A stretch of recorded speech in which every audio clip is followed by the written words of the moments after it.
Hello and welcome back to the channel. I'm Tim and we are playing through Silent War 2.0 with the IJN expansion. Campaign number 3, Turning the Tide. We are starting week 2 of September 1943. So let's jump right in. First up we have the war event phase. 3 or less on the black die will have a war event. We do. Number 6. Let's see what that is.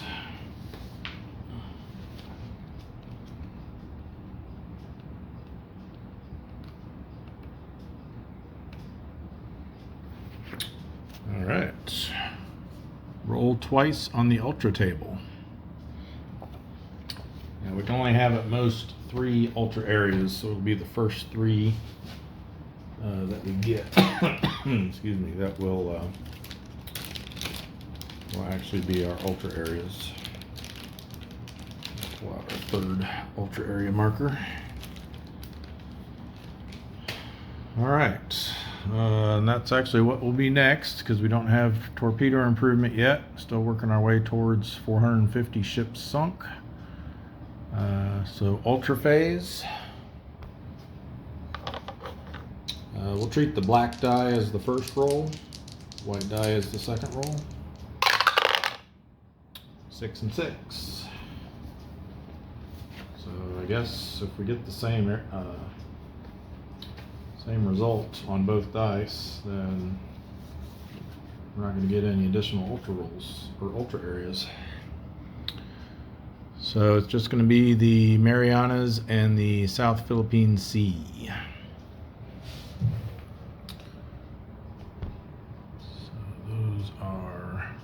There, so Marianas and South Philippine Sea. All right, next up is our weather phase. So we are in September, so a 3 or less will result in a tropical storm forming. We do not have one this week. All right. Moving on to the Triple R segment. No reinforcements this week. I believe we got all of our ones that were scheduled to withdraw back in the first week. So we don't have any more that we need to worry about getting back. Just double check that real quick. So for September, we had the Gar, the Grampus, the Tambor, the Whale, the Finback, and the Tunny all being withdrawn. The Gar, the Finback, and the Whale are all currently in the West Coast refit box, and the Grampus, the Tambor, and the Tunny have all been sunk. So we are good to go there. So moving on to the ready submarines phase. We've got these that were ship side at the tenders. They will move out to ready for sea. Same thing with the ones that are pier side at our bases. And then anyone in a broom box we'll need to roll for. So we'll start over here with our tenders. S47 at the Sperry needs a 4 or less. They got it. The Skipjack at the Fulton needs a 4 or less. Got it. Sea Dragon needs a 4 or less. Not get it. The Sunfish needs a 5 or less. Got it. The Tuna needs a 5 or less. Got it. And the S44 needs a 4 or less. Did not get it. So once these 5 move out of there, we'll be able to take 5 others back in here. We're going to be able to take a full complement of 7 in at the Sperry once those 2 move out. All right, at Pearl Harbor, we just have the 1. The Tenosa needs a 5 or less. Got it.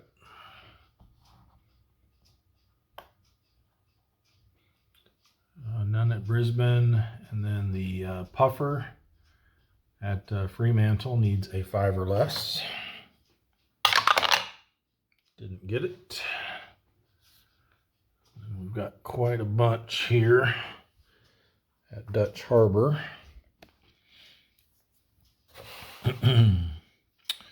So the S41 needs a 3 or less. Didn't get it. The S31 needs a 3 or less. Excuse me. They did. Do them like that.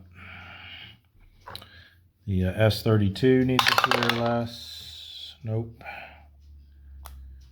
And the S35 needs a 3 or less. Nope. One of them makes it out. The other 3 have to wait. All right, then we've got some repairs to check on. We've got 2 here in Dutch Harbor. They need a 5 or less to advance. So we'll do black dye for the S33 and white dye for the S40. And they both make it out.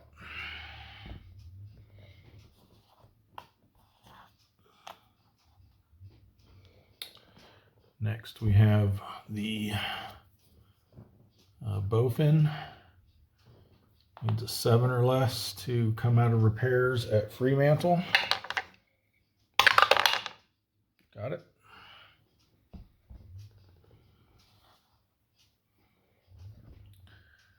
Then we've got our 2 at Pearl Harbor in repair box 2. They need a 6 or less. I think they both failed their roll last week. So black dye for the grouper, white dye for the drum.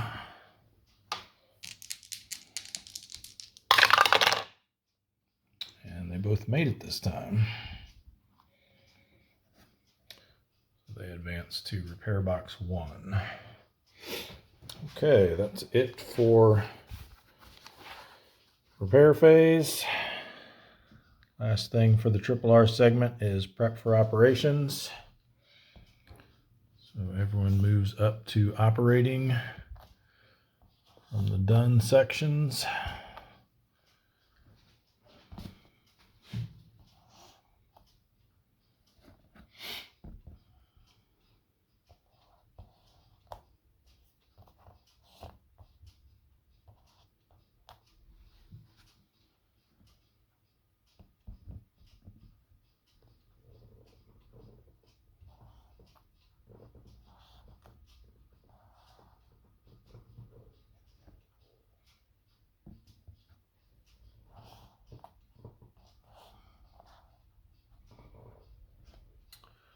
Okay, you're ready for the operations segment. So let's start. Of course, we're gonna try to get as many back into port as we can first.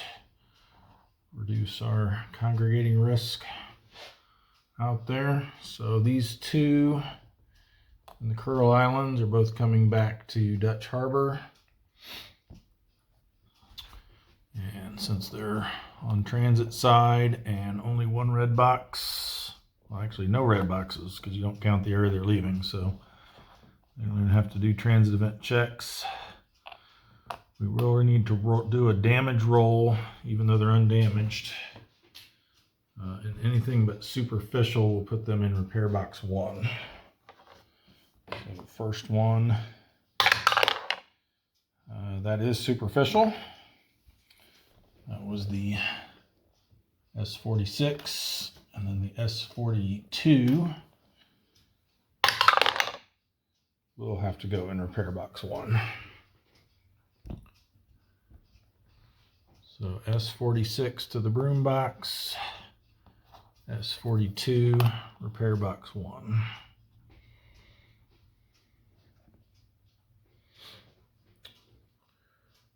All right, let's take care of these down here next. So they're going to be pretty straightforward. We've got the sturgeon coming in from the Java C. They won't need to make a roll. We'll just go straight to the broom box at Fremantle.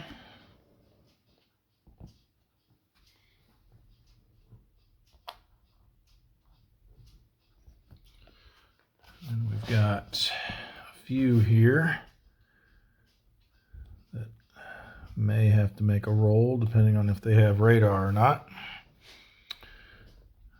Actually, no, they won't, because they're only moving through the Java C, which has no red box. You don't count the area they're leaving from. So they will all, actually there's 4 of them. They will all come down. We'll go ahead and roll for the pike's damage.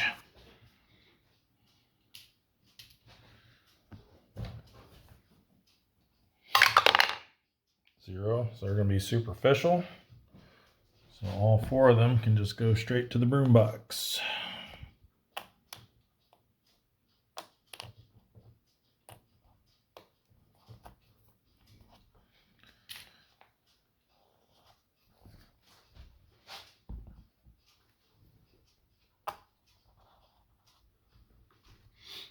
All right, like that.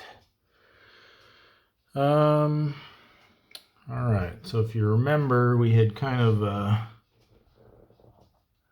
held off on the greenling last week because we didn't want to send them into, there was a tropical storm here in the Marianas, so we just had them move into the Bonans. I forget where they were coming from. But in any event, we got to decide where we want to send them now.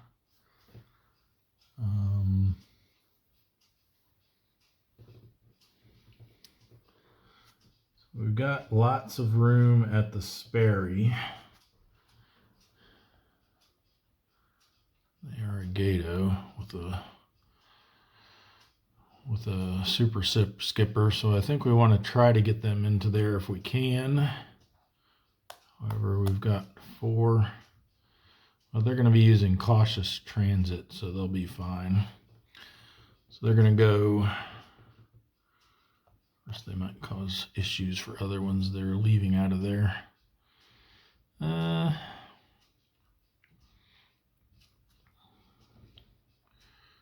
don't we? I think we were planning on having these 3 just patrol move down to here and operate in the Bonans. So we'll go ahead and do one of those first just to clear up some space.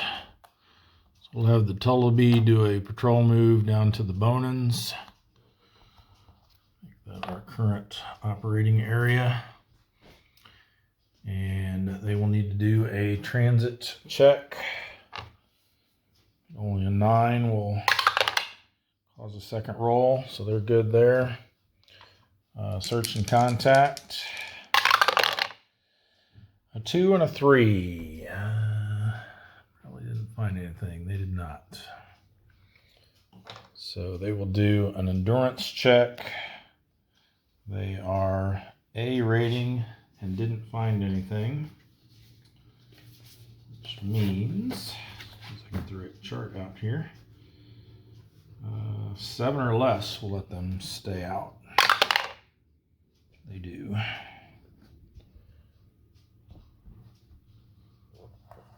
All right, so now we've got some space here. Let's see if the greenling is able to get into the Sperry. Let's see how bad their damage is. anything but superficial, they'll have to keep moving. It is not superficial, so they will go to the done section there. Have to go all the way back to Pearl Harbor now. All right, well, that puts us back to 4 here, so let's go ahead and send the muskellunge down here to the Bonans. We'll do a transit event check. Ooh, almost got one. Search and contact. 6 and 5, they found something. It's going to be a low density, large convoy. 2, 2, 1, and 1. All right, muskellunge. It's one of our new subs we just got last week, I think. So they definitely have radar. This one is going away. Evading.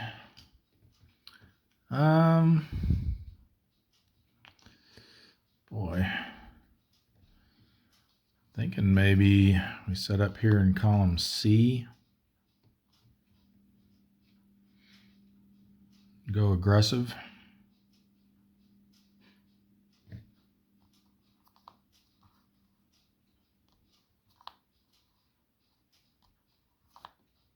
Sweet. Let's see what this is going to be here for our auxiliary.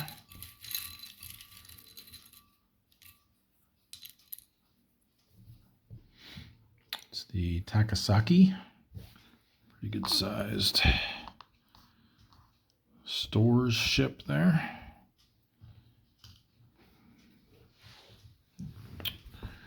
All right, let's start us off right here this week. Get some ships sunk.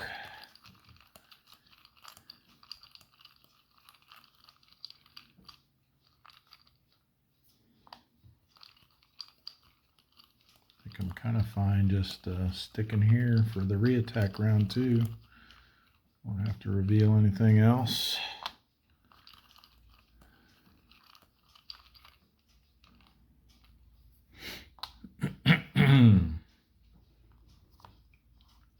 Alright, that's pretty good. Ooh, that's very good. That's decent as well. Alright, let's see. I'm thinking maybe... Let's see what our options are here, and then we'll consider some split shot possibilities. So this one is a 4 plus 1 because he's over a column, and then minus 2 because we're aggressive. So he's going to end up being a 3. So that's a 2 hit of 4. Here we've got 1, and that's a minus 4. So he's actually a negative 3. So we'll hit that on a 10. Well, the 2 hit is a 10, so we'd hit on an 11 or less. When the max we can roll is 9. So that's a guaranteed hit. We'll go ahead and put the 2 hit number on there, so when we start cranking them down for split shots, we'll know where we're at. So what did I say that was? 10 for the 2 hit number.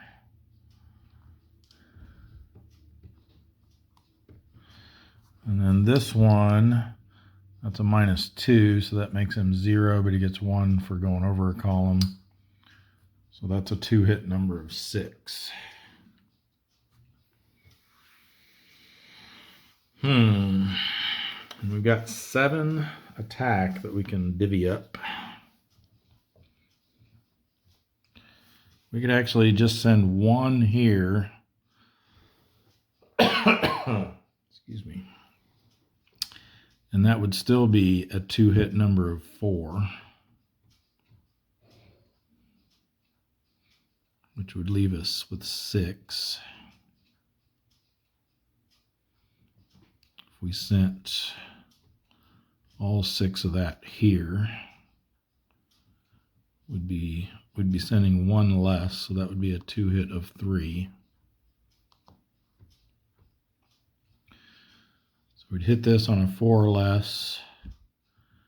What did I say this comes down to? A 4? Yeah, because we're sending 6 less. I think we'll try it that way. So it's going to be a 5 or less to hit that one and a 4 or less to hit that one. We'll save that other one for the reattack round. All right, so let's try our more difficult one first. So we need a 4 or less on that one. And we got it. 7 is more than enough to sink a 10,000-ton ship. So the Muskellunge comes out swinging. This is week 2 of August 43. Not August, September 43. Muskellunge gets the AS Takasaki. I don't know if I ever showed that when I pulled it.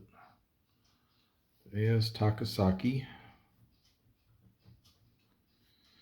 10,000 tons. So then we'll go over to our pile of shame, which I still haven't reconstructed.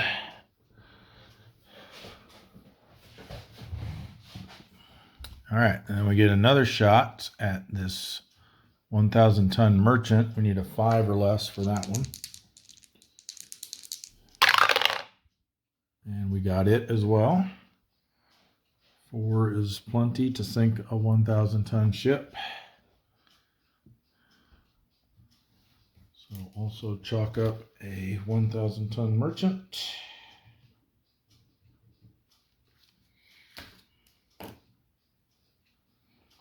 And we should record those before I forget.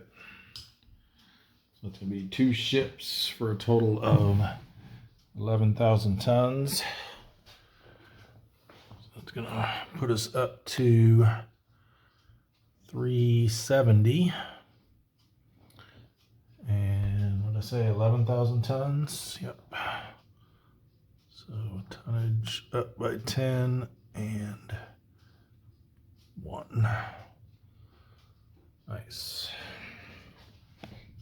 All right, let's see if we can get our third one here. Unfortunately, it won't be enough for a super skipper, even if we do get it, but sinking 3 ships in one go still ain't bad. All right, so for the reattack, we'll slide over. Obviously, there's no counterattack. We'll stay aggressive. And see if we can get this one down.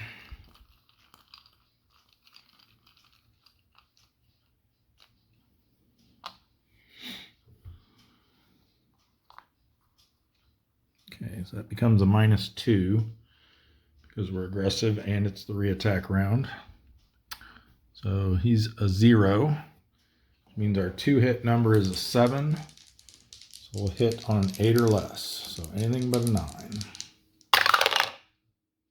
And we did, and 8 for the damage roll. We'll definitely sink a 1,000-ton ship. So they get a second 1,000-ton merchant. Nice job, Muskellunge. That was our first patrol of the game because they just, like I said, I think they was one of our reinforcements from last week. Let's see, that goes in Cup D. So 1 more ship, another 1,000 tons. Puts us at 371 and 1,614,000 tons. Yep. Okay, for his endurance check, A rating, we did go aggressive. So they need a 5 or less. Didn't get it.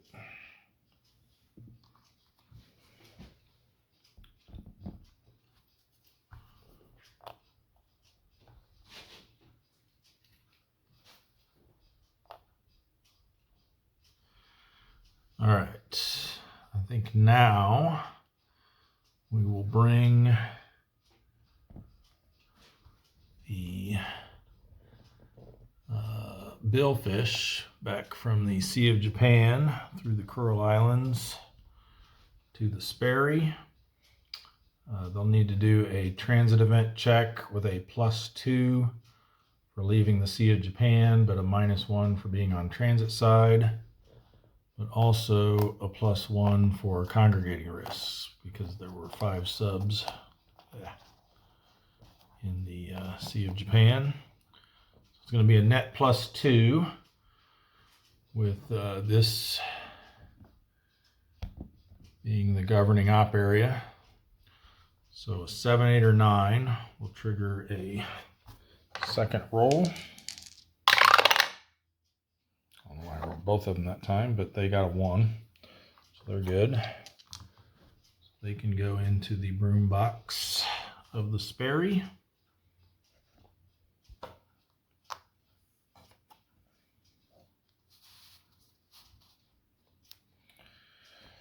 All right. Let's see. I think next, who else we got coming back? We got these 2 here that are damaged, so we have to see if they're able to make it in. That one's spotted. We got one on patrol that's damaged as well. Might risk leaving them out for another week though. All right, well, like I said, there's lots of room at the Sperry, so I think we'll probably bring them back there if we can. So let's try to get the porpoise into there. So they'll transit move over to there. They're on transit side, but then they're also leaving an area with 1, 2, 3, 4, 5, 6, 7, 8 subs in it. So they'll have a +1 for their transit event check, which negates their -1. So only a 9 will matter. So they're good. Now we got to roll to see how bad their damage is. And it's heavy. So they cannot get in. They'll have to sail on toward Pearl Harbor. All right, so we're back to 4 there again, which means we need to bring the shad out down to the bonins. We'll do a transit event check. Ooh, pretty close, but not quite. Then search and contact. They get a 7 and a 5. It's going to be moderate density, large convoy. So 2, 3, 1, 1. All right, shad has radar as well. Another one of our newest arrivals. I think we'll try column B this time. We'll go standard attack posture. See what all these red balls are. Let's start over here. Combat event. 6. I believe that's tonnage doubled.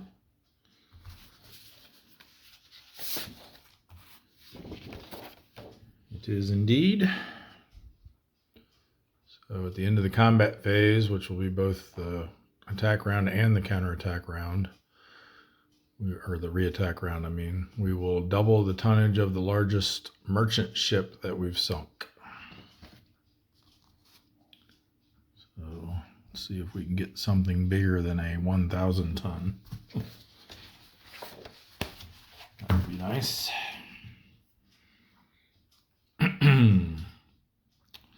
All right, so that's 2 flips so far, and we have not used our unflip yet. Ooh, that one might end up being a juicy one.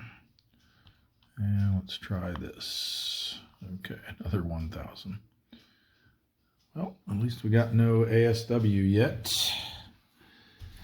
Yeah, if we could get like a nice 16 to 20,000 tonner for this, that'd be sweet.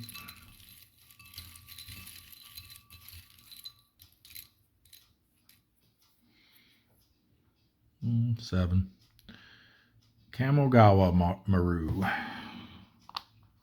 Still come out to 14, so, and actually, again, if we could get all three of those, then that would be enough to qualify for a super skipper. All right, let's not get ahead of ourselves.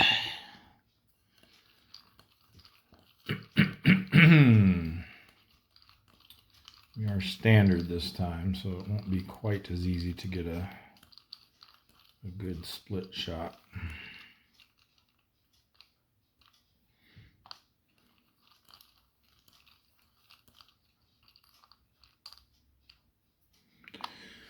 This would be the time to do it, because next round we're probably going to have some ASW from those other two.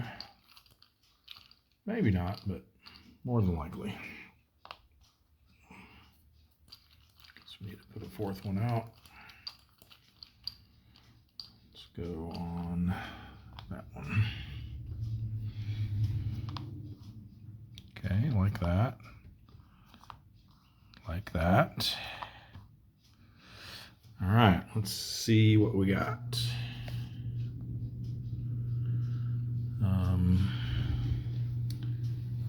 This one is going to be 2 plus 1 for going over a column. So 3, but then minus 2 makes them a 1. So we can hit that one on a 6.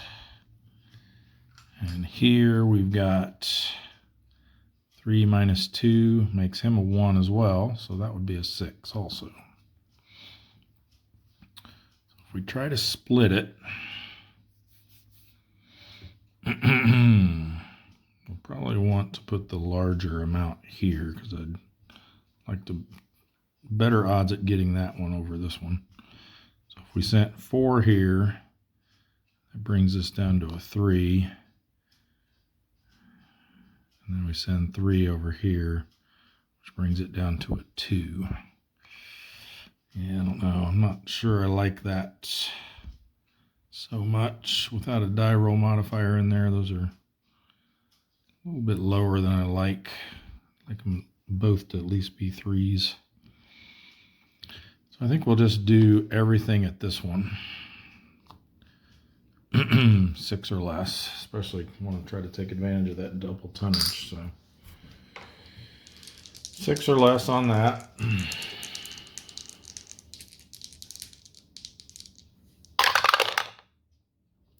And is a 4 going to be enough? 7,000 tons. It is. Excellent. We just barely got just what we needed on both dice.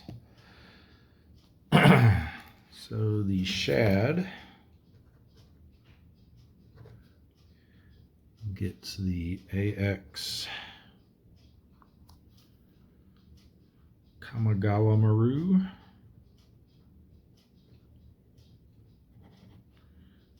For 7,000 tons as of now. If that ends up being our largest, that'll get doubled. So we won't mark it yet. That one goes over to the pile of shame. There's no counterattack.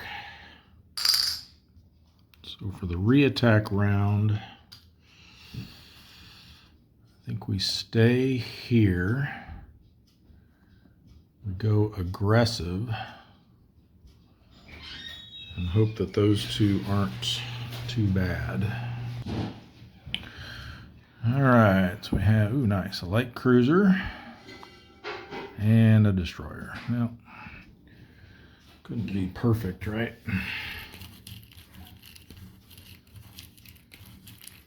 Would have been nice to have a little carrier pop up there. All right, our light cruiser is the Naka.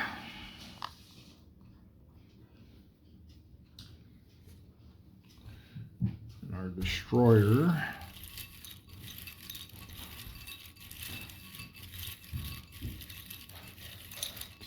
just got that, it gives the tonnage, but not 3 ships. I was going to say if we got that light cruiser, but it's got to be 3 ships and 16,000 or more tons for the Super Skipper.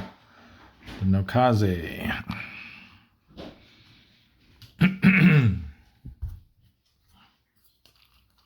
Oh, this one's supposed to come off.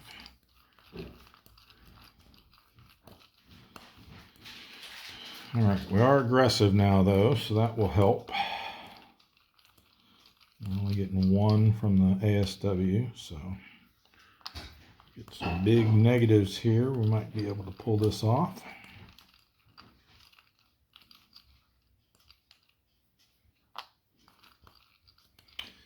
Can say for sure now that the Kamigawa is going to be our one that's doubled.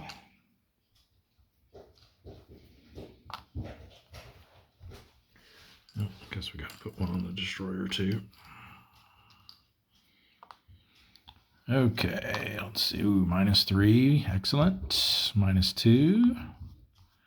+2, we don't care about that one, and -1 over there. All right, so let's see.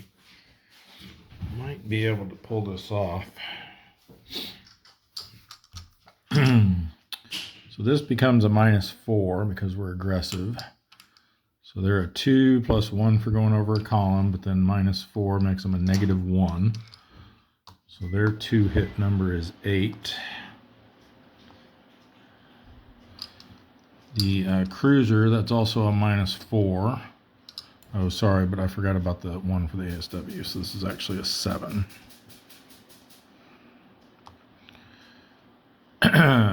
So the cruisers at 4 -4 is 0, but then they get 1 from the ASW. So they are a 2 hit of 6. Let's do this way, actually. And then this one, that's a -3. So they get one for their defense, 1 for going over a column, 1 from the ASW, which completely gets subtracted out by the TDC. So they are also a 7. I don't have enough dice for that, but 7 for them. So it looks like if we want to go for the Super Skipper, because we'll have 14 from the Kamigawa. So make sure this is right before I make this decision. That would add another 2, which would be 16. That would be 3 ships and 16,000 tons.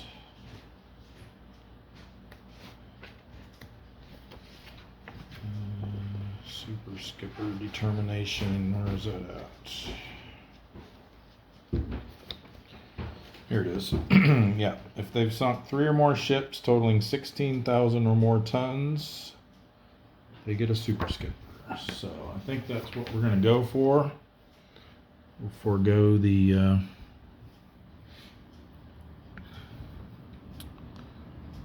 cruiser.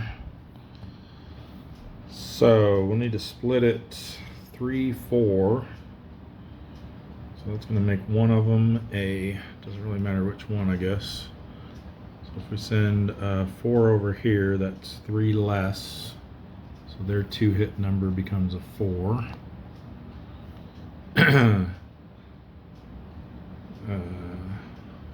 Which means this one will be 4 less, which makes their 2 hit number a 3. And since we're aggressive with our DRM, this one will hit on a 5 or less, this one will hit on a 4 or less. So let's see if we can do this. We'll do the easier one first this time. So we need a 5 or less for that one. Didn't get it. And then a 4 or less for the other one. And we only damaged it. We didn't get either one of them. That's what happens when you get greedy and go for both. All right. We do have a counterattack this time.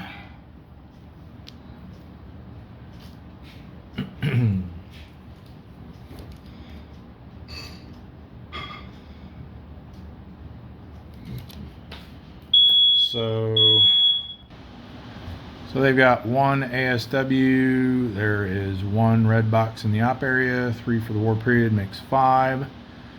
We have 4 defense, so they'll be on the 1 to 2 row, +1 for the reattack round, +1 for aggressive posture. So 8 on the 1 to 2 row means we are spotted.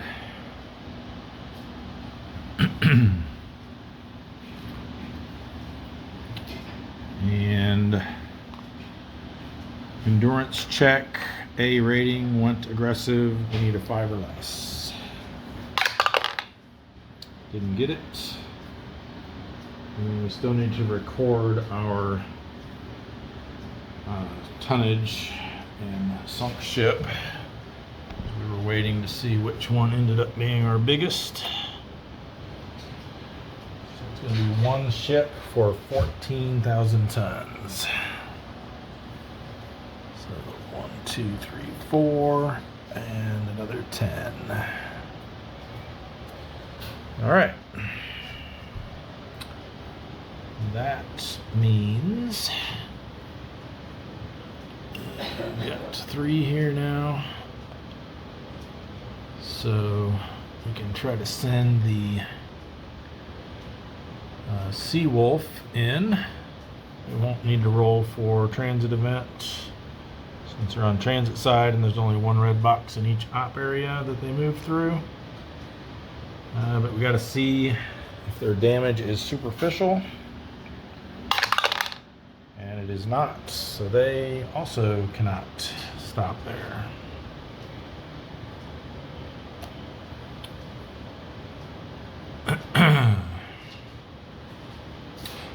All right. I think that's everyone with an RTB marker. We didn't have very many this time, fortunately. A lot of them got to stay out. So, why don't we next do these? Oh wait, sorry, there was one more RTB here, but I think we'll hold off and take care of them after we see who all's going to end up in this ultra area here. I don't want them negatively impacting the search and contact rolls there.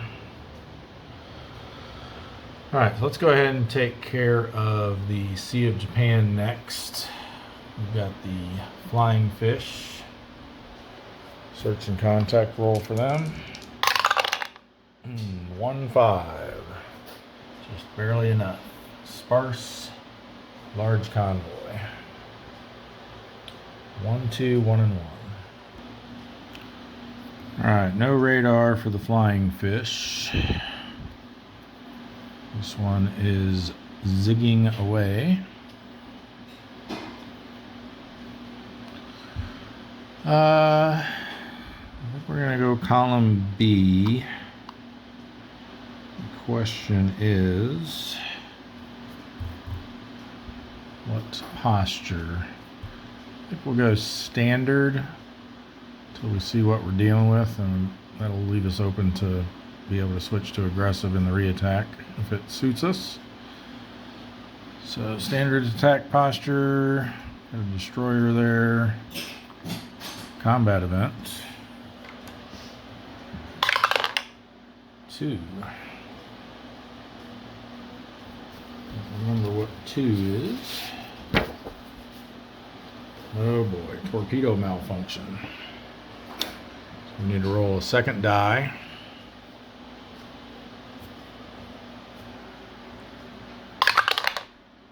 Zero is a circular run. Oh boy.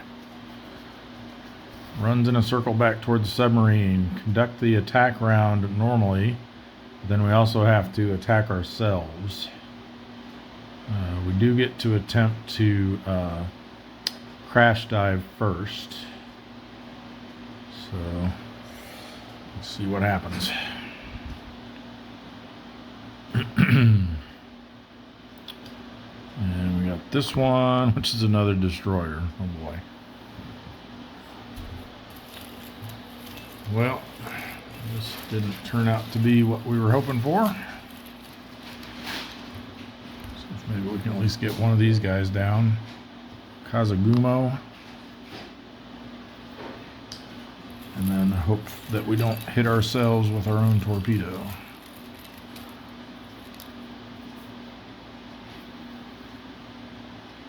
The Shiranui. I don't know if we've seen that one yet.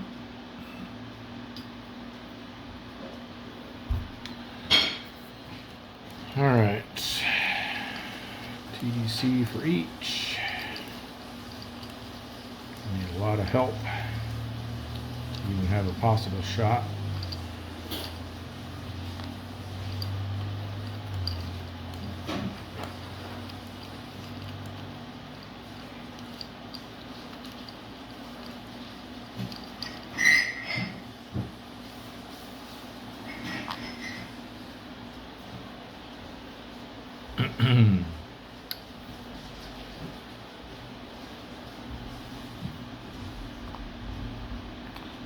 +1's not going to do it. I don't think -1 is either. If we ignore his ASW, but they've still got 2 from this one, so that makes him a 9. -1 makes him an 8. So yeah, no shot. At least they won't get a counterattack, but we do still have to roll an attack on ourselves. So we have to add 1 to the current Mark 14 torpedo value. So it's at a +1. So we're actually attacking with 8 against ourselves. We subtract our defense, I presume. Doesn't really say in here. I think I ended up rewording this one for the rules update that we're working on because it's not very clear on how it's supposed to work. But it's basically you're doing an attack on yourself. So the same kind of things where it's our attack value plus the torpedo value, which in this case is bumped up by 1, so that's a +1. So that's an 8. We have to draw a TDC marker for ourselves.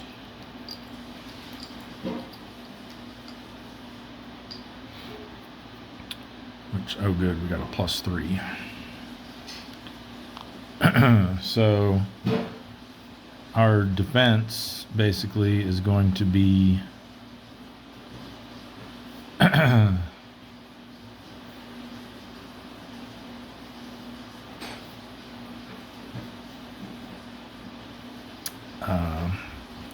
4 + 3 is 7. So it's 8 against 7. And so we will, and we were standard posture, so we're going to hit on a 1 or less. And I think if it hits, we don't even have to roll.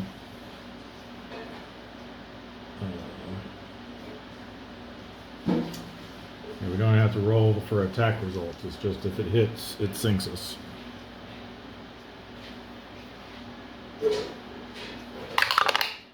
Oh, can't believe that. Oh boy. Well, done in by our own torpedo. Flying fish sunk. Circular run. Alrighty.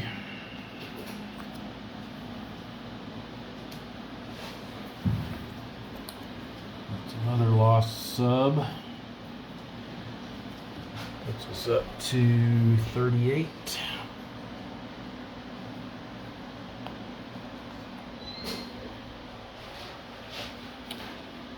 And we need to do an endurance check.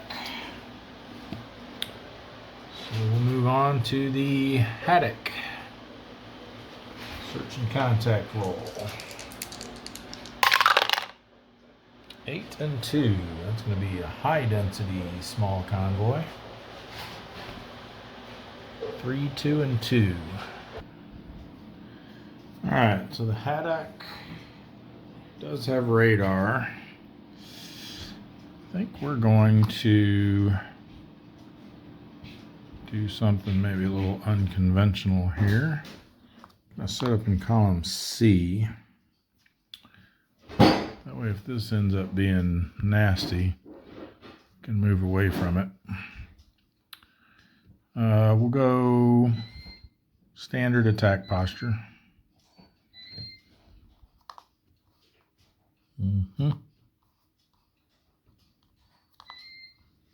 Okay, like that. Don't like that. Nope. We can get away from a little of it, I guess. These are all getting replaced. So we'll do the destroyers first. Column B is going to be the Amagiri.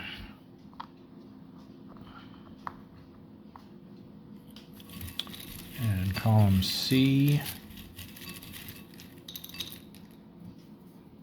let's grab two of them. Oh, nice. The Hatakazi.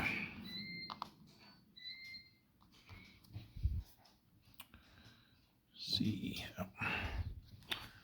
All right, our auxiliary for column B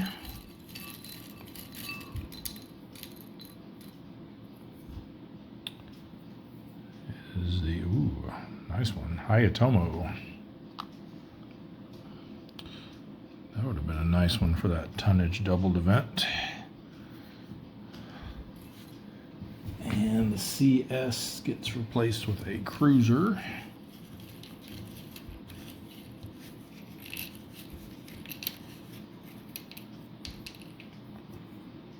It's going to be the, come on, Takeo.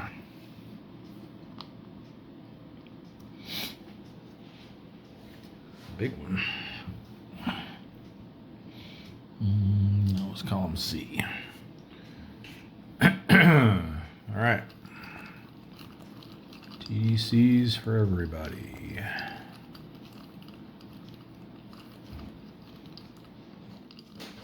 If we could get both of those, that would be pretty sweet. 31,000 tons.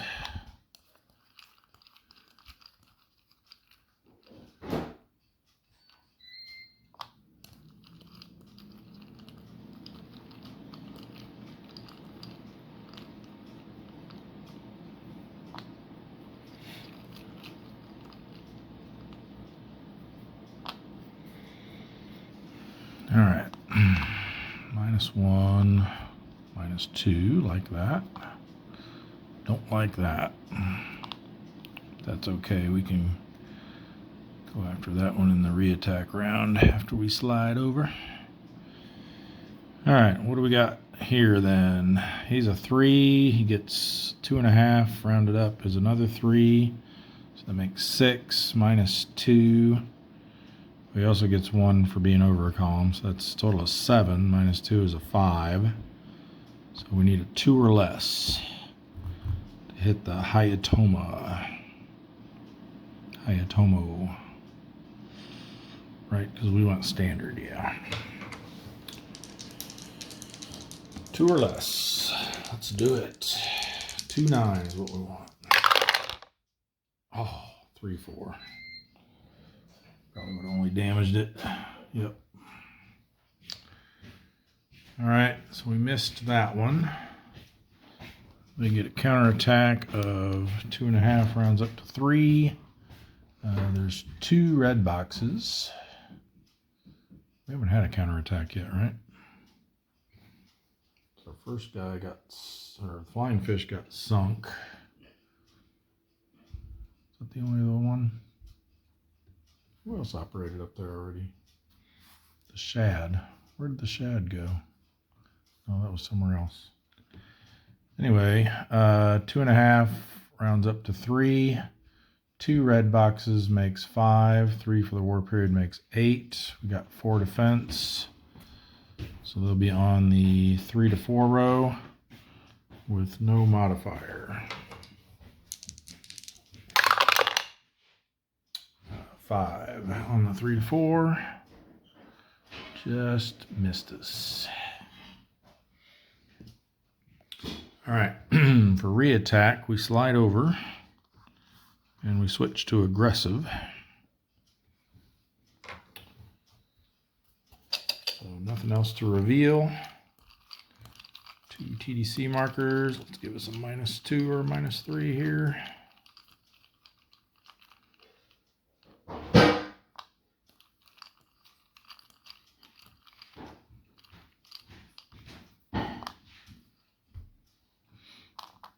Yes.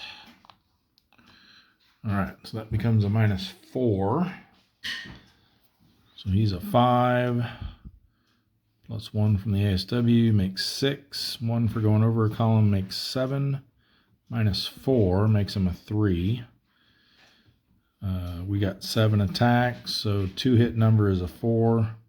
With the DRM, we hit on a 5 or less. Come on. Yes, 3-8. Boom. 15,000 tons, 8. More than sinks it. All right, so the haddock gets the CA Takeo. 15,000 tons. Nice, nice, nice. 3 big ships we've sunk already. Over to the pile of shame. 1 ship, 15,000 tons. 1, 2, 3, 4, 5. Rolls this up, and then another 10. So we're at 373 ships and 1,643,000 tons. We just got a counterattack now from the 1/2 there. 1 plus 2 is 3, plus another 3 is 6. 4 defense, puts them on the 1 to 2 row, but they get a +2 modifier now. Ooh, that's going to be bad. 10 on the 1 to 2 row is damaged.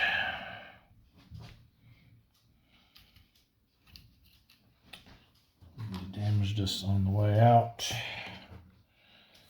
So we've got damaged and we went aggressive. A rating. So we need a 4 or less. Nope. So we'll have to go home.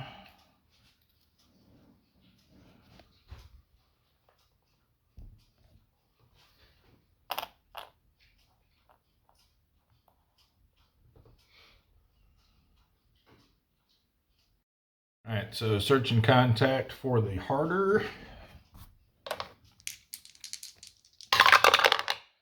$40 is going to be a low density small convoy. So 2, 2, and 1. All right, we've got 2 close for that one. And I'm thinking I might try the same tactic here. Set up in column C so that we can get away from whatever we might not like in column B there if we want to. And we'll go ahead and go standard. We'll flip all 3 of these. We do have radar, but it's not going to help us in this case. Ooh, all right, liking that. Like that just fine. Nope, we do have to replace the AP though.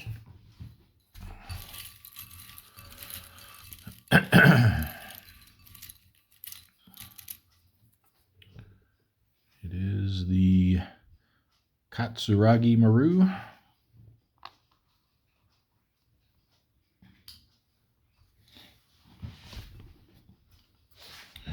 All right. our TDC markers.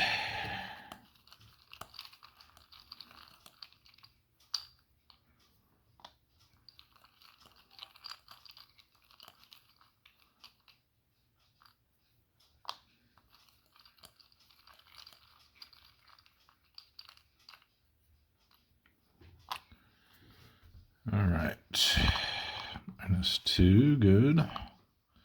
-1, not terrible. All right, so let's see what we can do against the Katsuragi Maru there. There's 1 ASW, so that's going to bump them up to 4. They're over a column, so that's 5. -2 makes them a 3. So 7 minus 3, we can hit them on a 4 or less.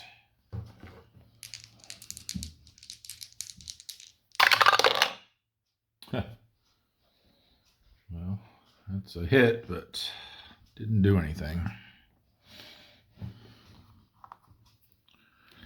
All right.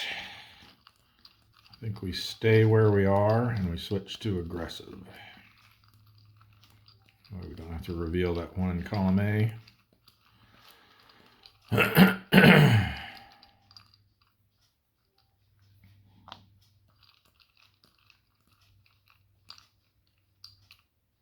Oh, almost forgot.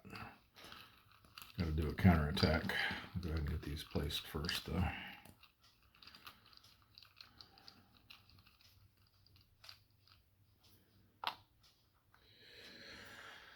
So they've got a half, which rounds up to 1. We've got 2 red boxes, and then 3 for the war period. So they've got 6 against our 4 defense. So they'll be on the 1 to 2 row with no modifier.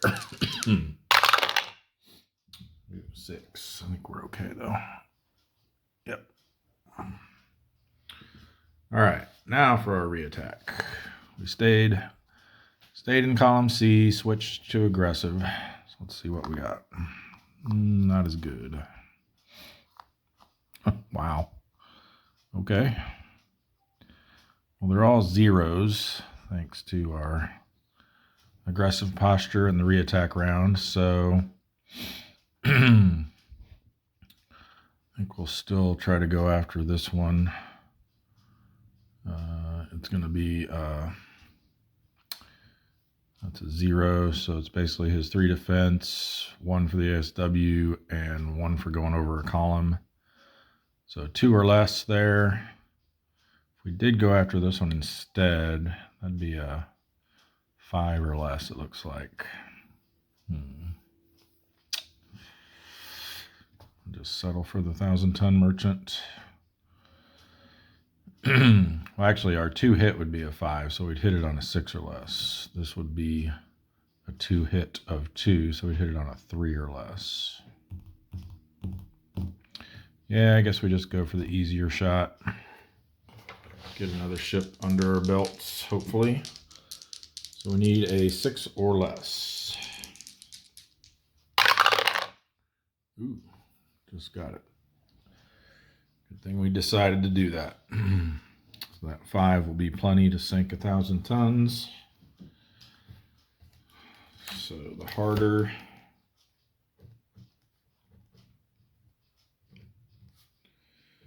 gets a 1,000-ton merchant. Looks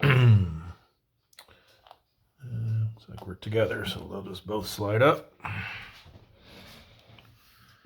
All right, and then another counterattack. Again, it'll be on the 1 to 2 row, but this time they'll get a +2. Ooh, 9's not going to be good. That's damaged.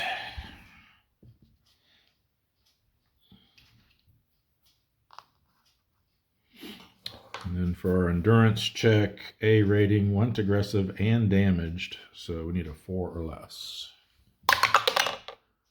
Did get it.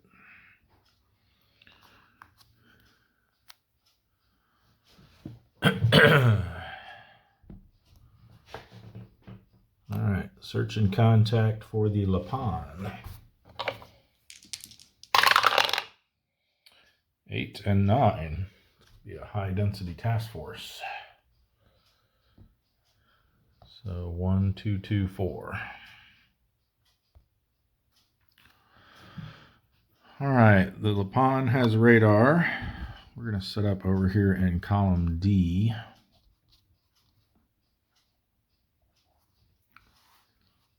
And we're going to go standard attack posture, I think.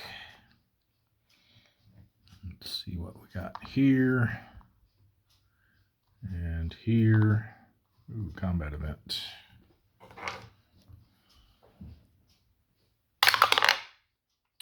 Zero is going to be target lumbers into way. Unfortunately, we're not going to be able to take advantage of that. Because there has to be a face-down red ball flagship in either the submarines column or an adjacent column. And there is not. So that will go to waste.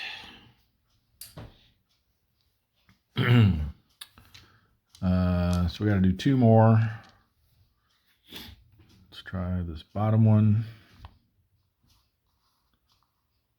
And let's try the top one. Ooh. Well, this was apparently the wrong place to be.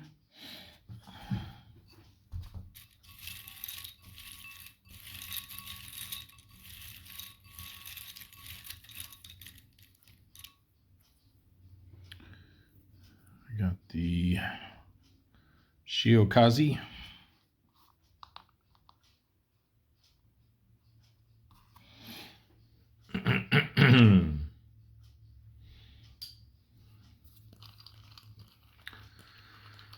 All right, let's see if we can get this little merchant down at least.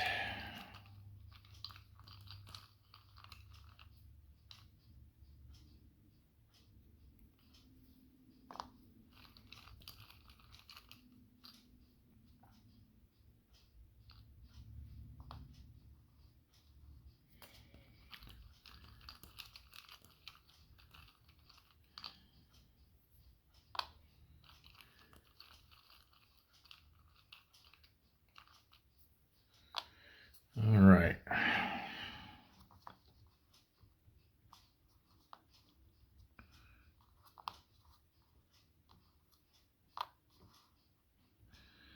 Well, looks like we got a pretty good chance.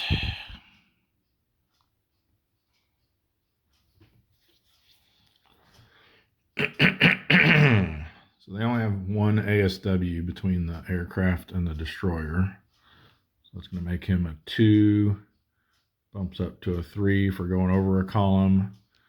-2 means he's a 1 to our 7. Standard attack posture, so we need a 6 or less. And we got it. 4 will sink it.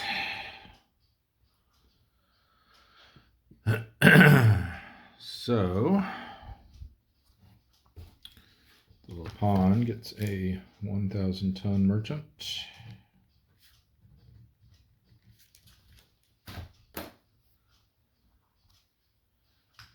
Goes back to cup C. Slide these up together again. Then we have our counter attack,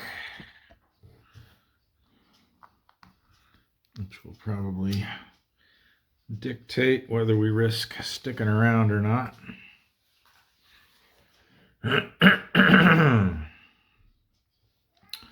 they've got a 1, 2 red boxes, and then the war period comes out to 6. We've got 4 defense, so they'll be on the 1 to 2 row with no modifier. Nice. Nothing. All right, let's so if we stay here, we just have to flip these 2. If we slid over, we have to flip all 4 of these, or only 3 if we switch to cautious. That one could potentially be a diligent escort. I think that one could be as well. And that one could be. So I'm thinking we'll stay where we are, so we're not getting too crazy with what we gotta flip over. Do we want to risk going aggressive? Yeah, why not? Let's go aggressive. Ooh, nice. Battleship. And a battleship. Wow. Okay. This could be interesting. We are in the Sea of Japan, so I think the only thing that would not be there would be a Yamato class. Because in 1943, they were only in the East China Sea, South China Sea, North Philippine Sea, Marianas, and the Carolines.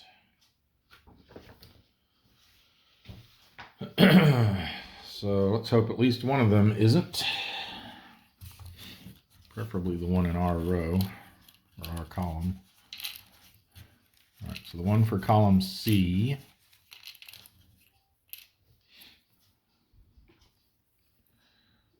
is the Nagato.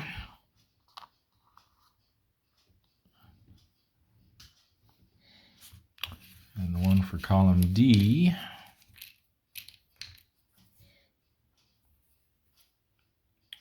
is the Congo. So those both qualify to be found in the Sea of Japan.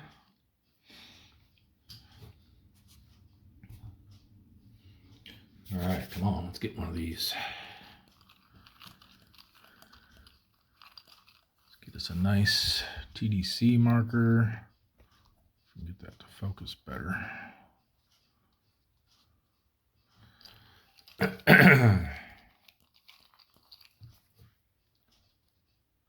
like it's crooked. All right.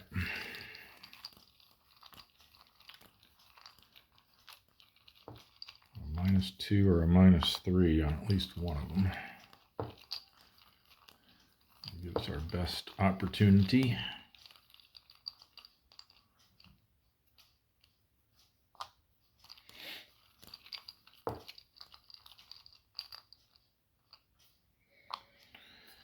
All right, come on. 0. Yeah, there we go, -3. So that becomes a -4 because we're aggressive, which puts him at 8. Plus 1 for the ASW is 9. -4 is 5.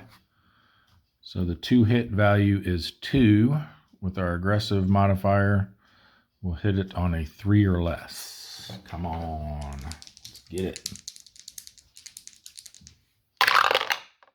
Oh, it almost kicked over to the 3. Did you see that? I don't know if 5 would have been enough, though. 32,000 tons. Yeah, no, 5 would have missed it anyway. That's a shame. Another squandered opportunity. All right. So again, they're at the 1 to 2 row for the counterattack. But this time they get a +2. 7. I think we're okay. Just. Yep. All right. For our endurance check, we did go aggressive. So with A rating, we'll need a 5 or less. Hey, we got it. At least 2 of them get to stay up there. Move them to the bottom. Send that one back first next turn. All right, I think next, let's go to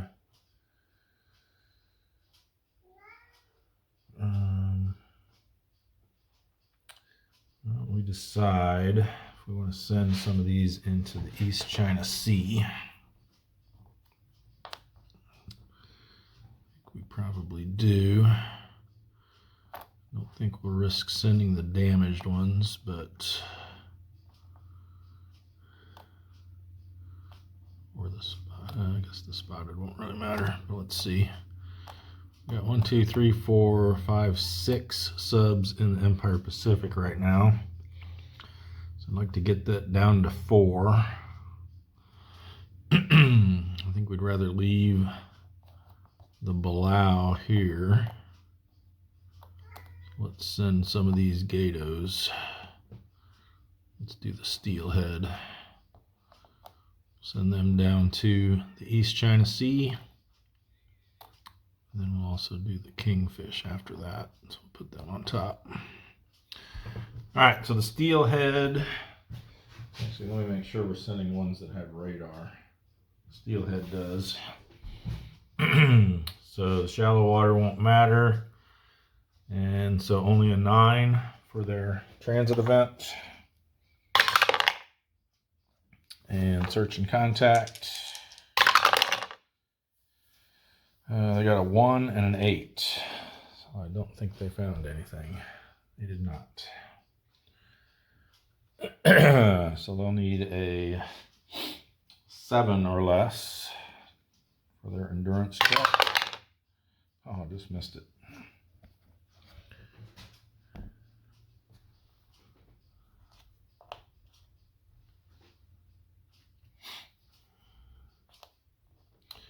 All right, then we'll send the kingfish down. Oh, I guess I just realized they should have had a +1 on their transit event check for congregating risk, because the area they left had more than 4 subs. But I think they rolled like a 4 or something, so they were good.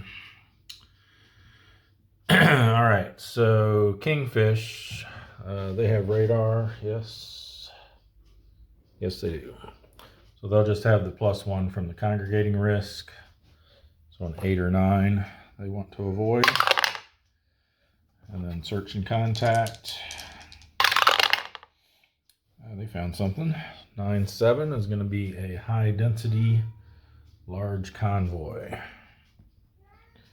So 3, 3, 2, and 1. All right, I think we'll have the kingfish set up in column B. We're going to go standard attack posture. I want to see this one first. It's our little 1,000 ton merchant back over there. Let's take a look at these. Other baby merchant and a gunboat.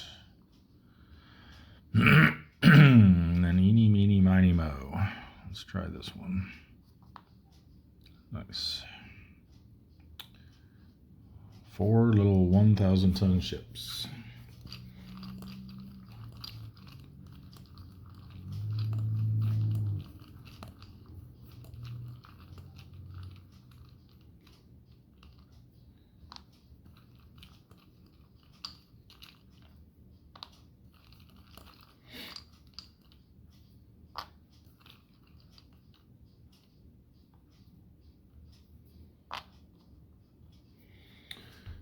Okay, -2 is good.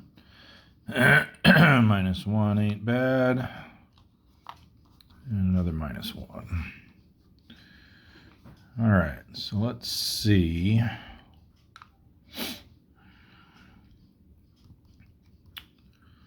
Definitely want to go after this one. So that's going to be 2 - 2 is 0, but then he's over a column, so he's a 1. So a 6 to hit that. 1 -1, that's going to be the same.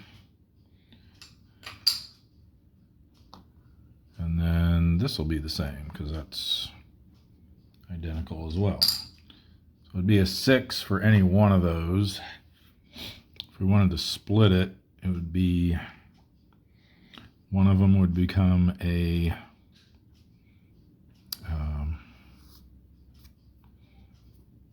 we'd send 3 less to one and 4 less to the other. So one of them would become a 3 and one of them would become a 2. I think we'll just do a single shot here. Question is which one? I guess we should go after the one with the higher defense. So let's target the 1,000-ton merchant with 2 defense. We need a 6 or less. And we got it.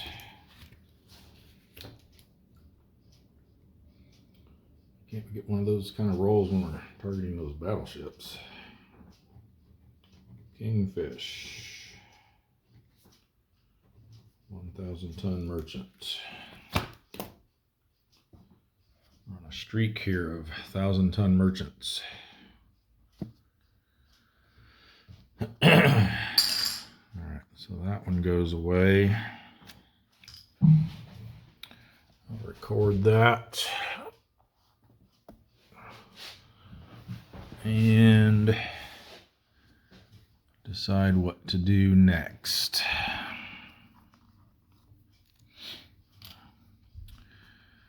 I think we stay in our column. We switch to aggressive.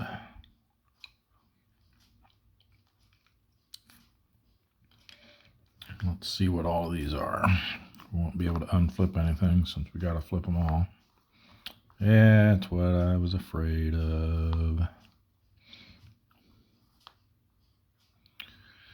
That's what I was afraid of. And we went aggressive, and he's in our column, so he gets a +2 for his diligent escort counterattack. This might hurt. The kamikaze. So they're a 4. Let's go ahead and do their counterattack, and then we'll replace the CLs, assuming we don't get sunk here. So they get a +2. 3. Good. Nothing. All right. But can we get a shot through here now? Let's get our 2 light cruisers.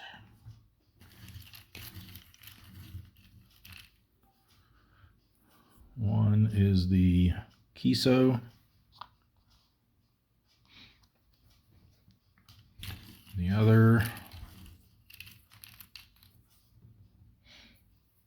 oh, the big one, the Noshiro.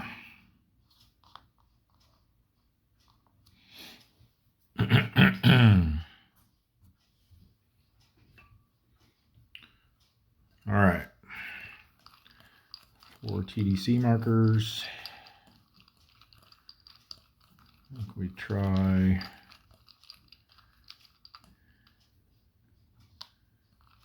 these 3 for sure.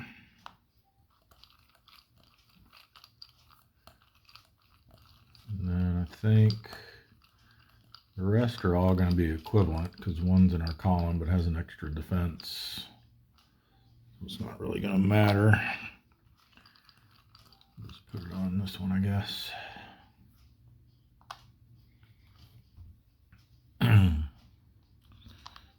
Okay, +3, he's out. +1, -1, there's a possible. And +2.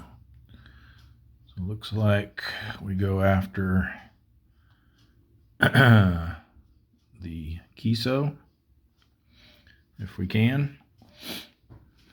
So that becomes a -3 because it's a reattack round and we're aggressive. So 4, and then there's 4.5 ASW, so that makes him a 9. -3 becomes 6. So we can hit, well, our 2 hit is a 1 or less, or is a 1, I should say. We will hit on a 2 or less with our die roll modifier.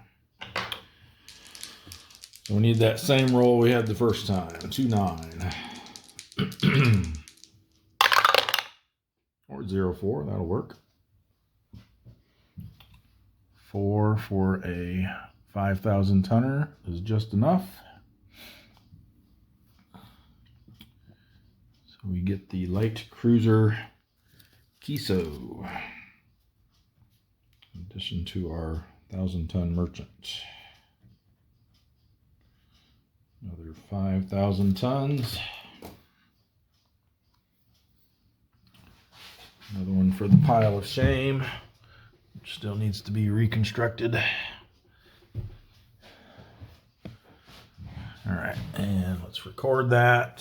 So we got one ship, 5,000 tons. Is going to put this over to the 1 and move this up by 10. So we're currently at 377 ships sunk and 1,651,000 tons.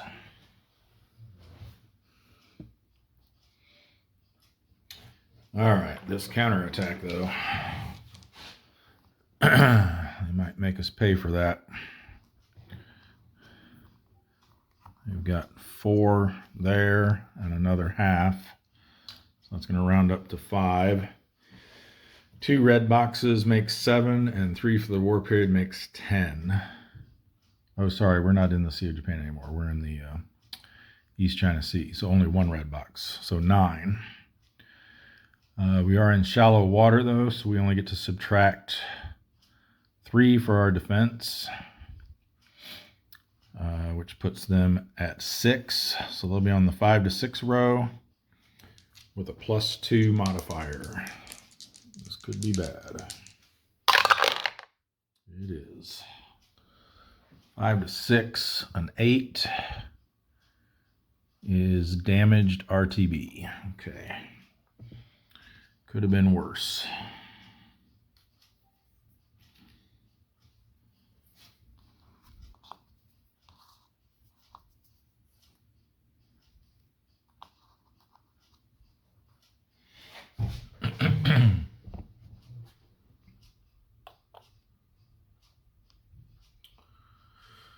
All right, I think we're going to want to send some of these from the North Philippine Sea up there as well. We currently have 6 subs here, so let's get rid of 2 of them. Probably not these damaged ones. Boy, we got none of them are that great. I guess we'll send the new S2 and the new S1 up there. We'll leave the P's and decide what to do with these damaged ones in a bit. Let's send the swordfish in. They have radar, I think. Yes. So nothing to worry about with the shallow water, but they do have congregating risk. So again, a +1 for the transit event check. They're safe. Search and contact. Nothing. They are a B rating. Didn't find anything, so they need a 6 or less. Got it.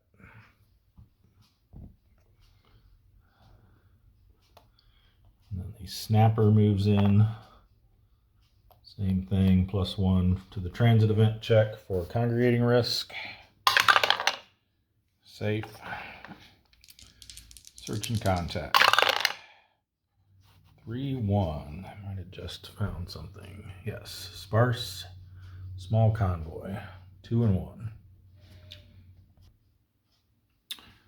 The snapper does have radar, so they were in fact able to ignore the shallow water there for that transit event. I think we're just going to set up here and come out guns blazing. Go aggressive. See what kind of damage we can do here.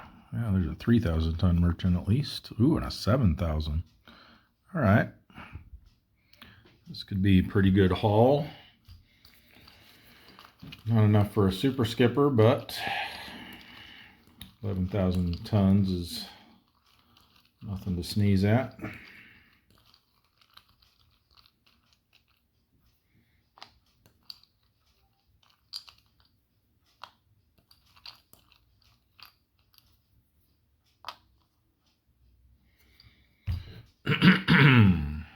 All right. Like to see that. That's not terrible. Neither is that. All right, so let's see if we go after these two. Let's figure them out individually first. We've only got 5 attack though. It's gonna make a split shot kind of rough. So this is a -4 because we're aggressive. So they're a -2, so we hit them on a 7 or less.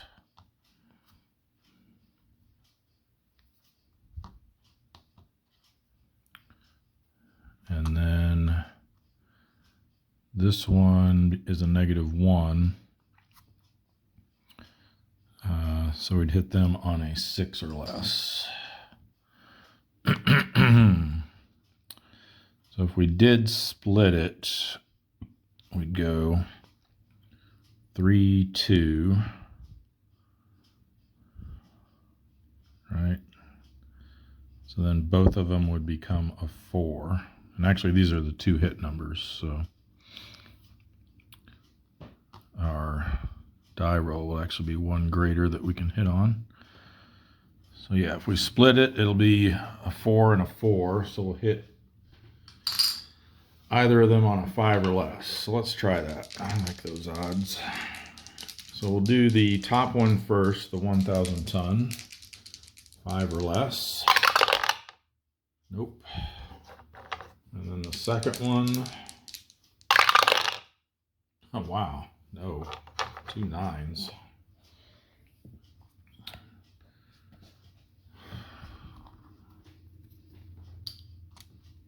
Let's try again. Stay here, stay aggressive.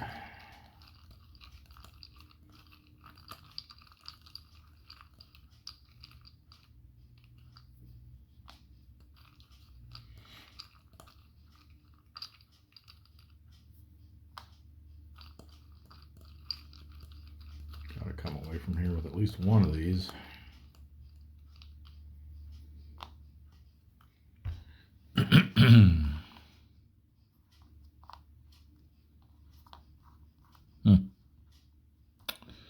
Well, so these become zeros.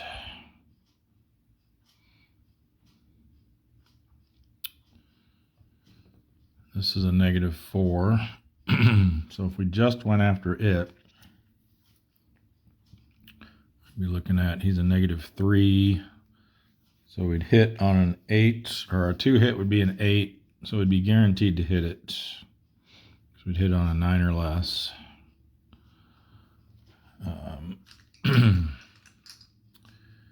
If we target this one, that's a 0, so he's a 2. So that's our 2 hit number would be 3. And then this is going to be the same but 1 worse because it's over a column. So that 2 hit number would be at 2.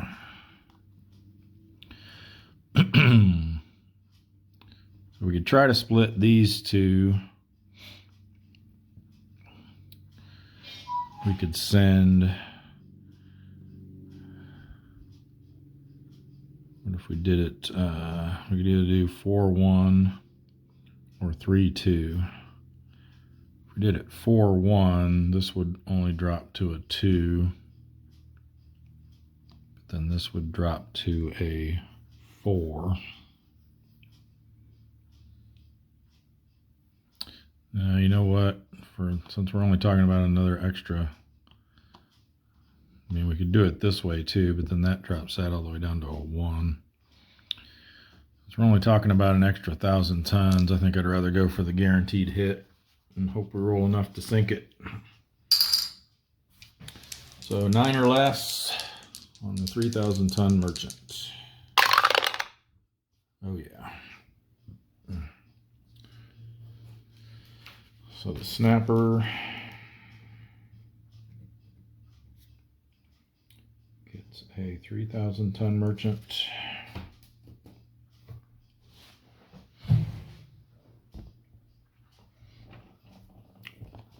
One more ship 3,000 tons. Puts us there.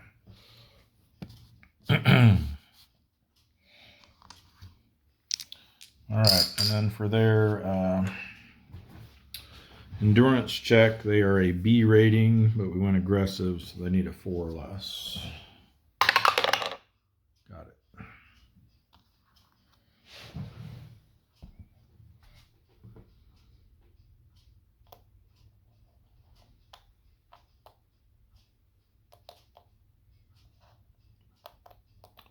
That puts 4 there.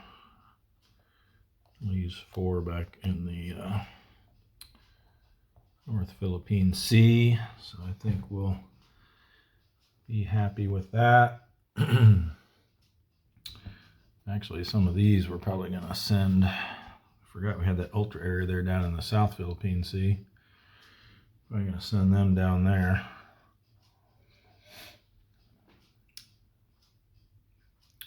Yep. Or, yeah, it's probably better than the Marianas. All right. So I think next let's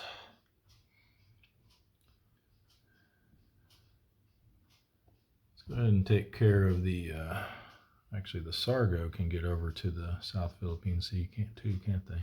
Yeah. And these two. So we've got those 3 coming in.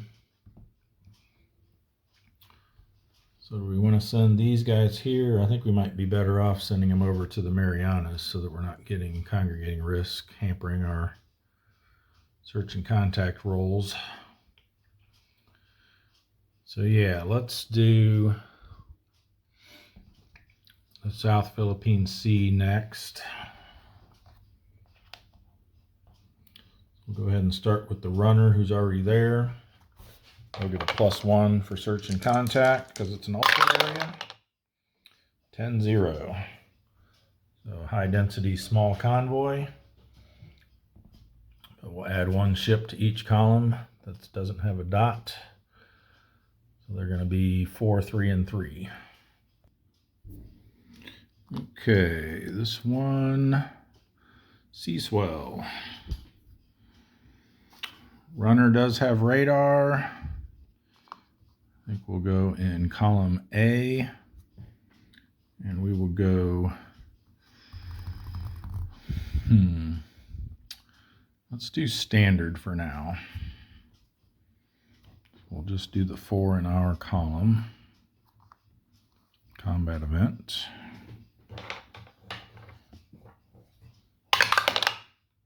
Zero. Another target lumbers in the way. Perfect. Plenty of face down red balls this time.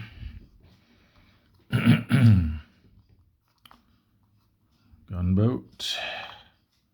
Destroyer, we will unflip. Merchant. And let's go for the middle one. Yeah.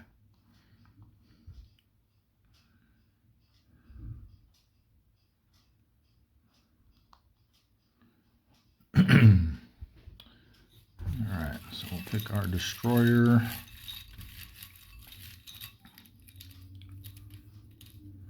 It's going to be the, come on, Hakazi.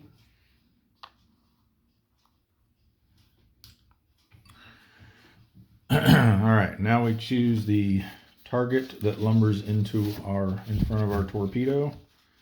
Will be an automatic hit, and then we just roll on the attack results to see what happens to it. So let's choose this one. Oh, come on. Really?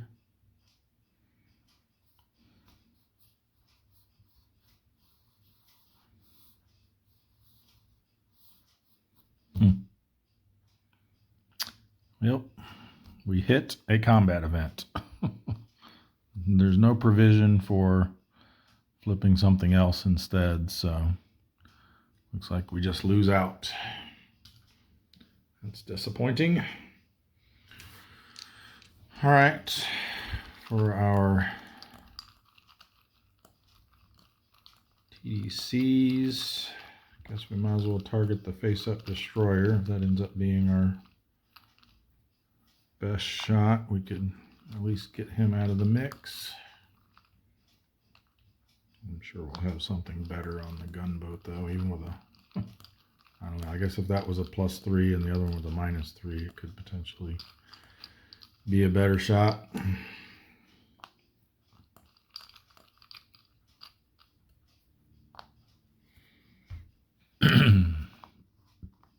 All right.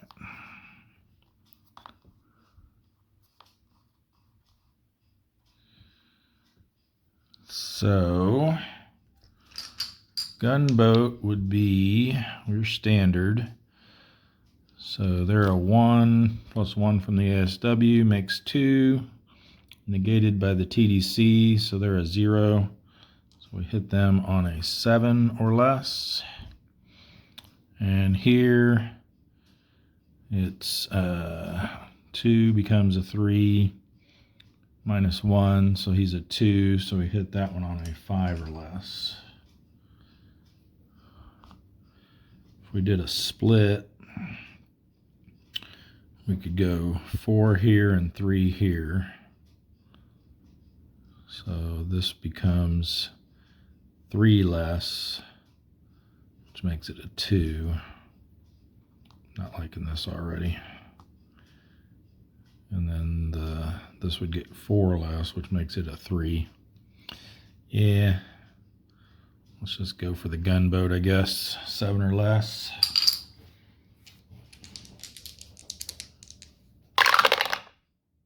Got it. So the runner, gunboat 1,000 ton. Another ship, another 1,000 tons. Puts us at 379 for ships and 1,655,000 tons. We go back to the cup. We have a counterattack of 1 + 1 red box +3 makes 5. We've got 4 defense, not in shallow water. So they're going to be on the 1 to 2 row with no modifier. 3 is going to be nothing. All right. Now what? We know this one's a destroyer. We don't know what that is yet. We probably don't want to have to flip those. So I guess we just stay where we are. And a little leery of going aggressive, only because that one could very possibly be a diligent escort. Could help though, because we're going to have 2 destroyers at least. Yeah, let's chance it. Let's go aggressive. We'll stay in this column though. We know what that one is. Oh, good. Hopefully we get some big fat oiler here or something.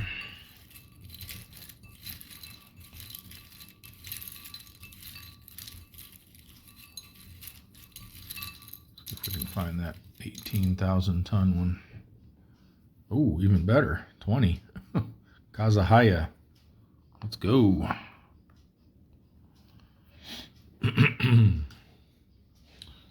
We just need this to be a little baby destroyer.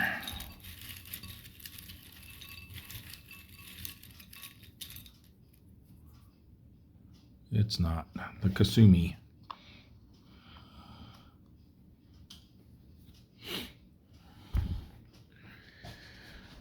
Alright, so they've got 3 ASW, and he's in the other column, so he's going to get bumped up to an 8. Going to need a lot of TDC help.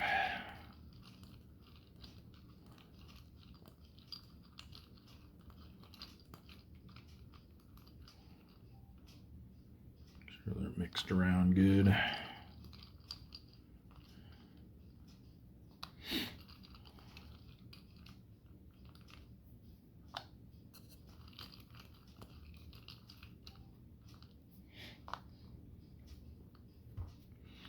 All right. +2. We don't care about that one. That's not bad. Oh, come on. We might still have a shot, but it's going to be a long one. What did we say he was? He's an 8. That TDC becomes a -1, so it makes him a 7. So our 2 hit would be a 0. We'd hit it on a 1 or less. Versus here we're at a -3. So they've got 3 ASW, so that cancels that out. So it's just his 1 or his 2 defense. So it'd be a 5 hit on a 6 or less. You know what? I'm not passing up a chance to sink a 20,000 ton oiler, even if it is only a 20% chance. Even just to hit it is a 20% chance, and then even not sure what the percentage is for. We need at least 6 or higher to sink it, so 40% chance to sink it if we hit it. All right, come on, let's do this. No. Oh well. I think we probably would have got that one too. All right, it was worth going after though. So 2.5 rounds up to 3. 1 red box and 3 for the war period makes 7 against our 4 defense, puts them on the 3 to 4 row with a +2. 6 on 3 to 4, and we are spotted.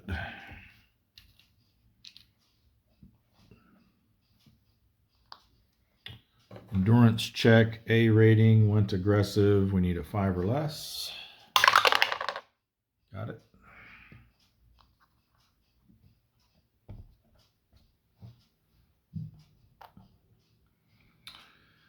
All right. I think next, what we got coming in here? A couple of Gatos.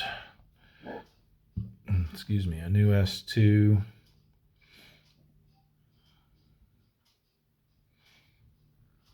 Whatever we decide to send from up there. So why don't we do our 2 Gatos next? So the Bluefish will slide over.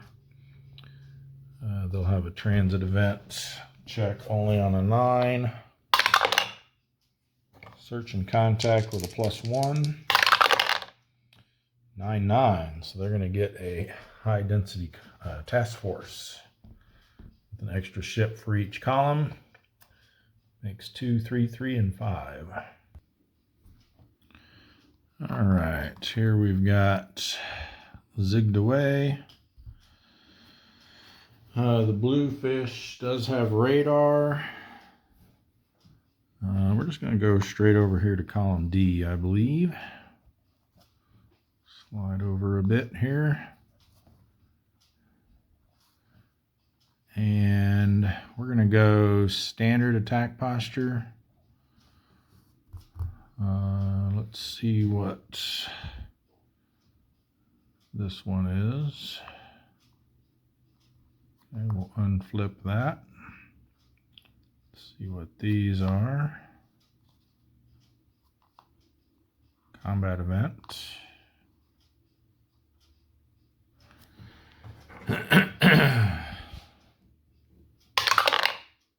Nine is going to be combat, I think. Yes, excellent. So there will be no counterattack. We get to do 2 rounds of combat. Both considered to be initial attack rounds, so you can't switch posture or move columns between the 2, but you do reveal more targets for each. All right, so we've flipped 2 so far. We got to flip 2 more. That goes in D. Let's do this bottom one. battleship, and let's do the top one. Light cruiser. All right, let's do the light cruiser. And we'll have to see if the battleship is one that can be found in the South Philippine Sea.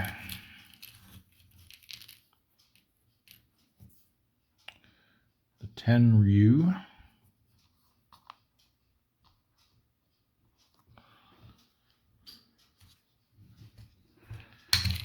Whoops, a battleship.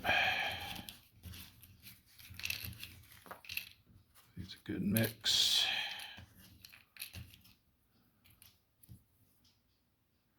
It's the Musashi. So we have to see. Normally those are allowed to be found anywhere, the Yamato class. But when you use the IJN rules, there are some additional restrictions. And in 1943 and 44, they can be found in the East China Sea, South China Sea, North Philippine Sea, Marianas, and the Carolines. So not the South Philippine Sea, unfortunately. And they get removed and nothing is drawn in their place.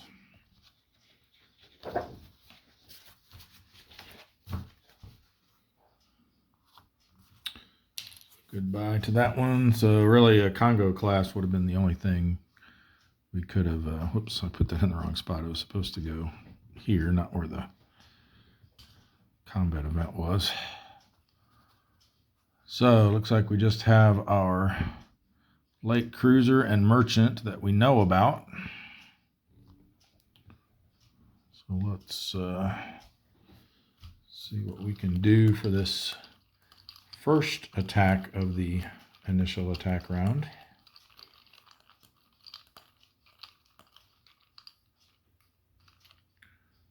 We'll go here.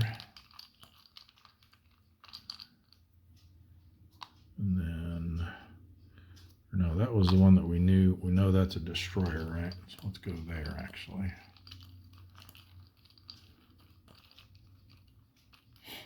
That was our unflip over there. All right, -2, +1, +2, and +3. Ugh. Don't like these.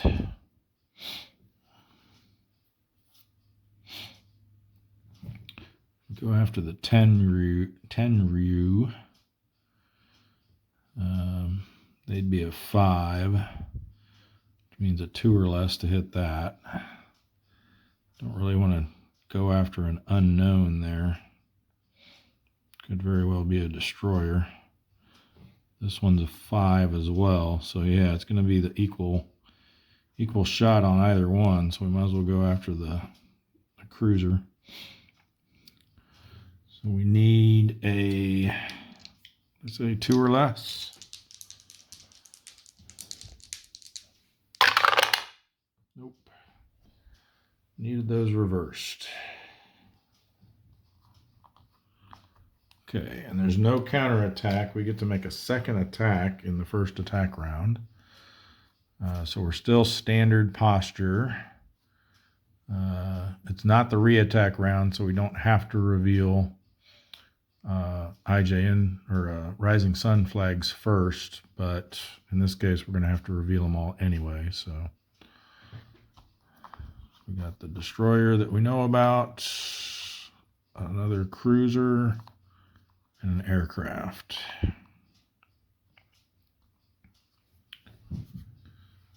So the destroyer,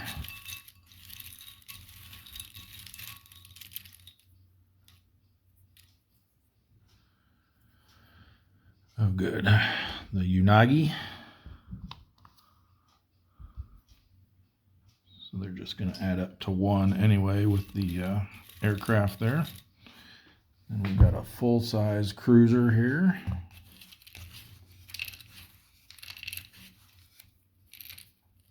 Which is the Atago, big one.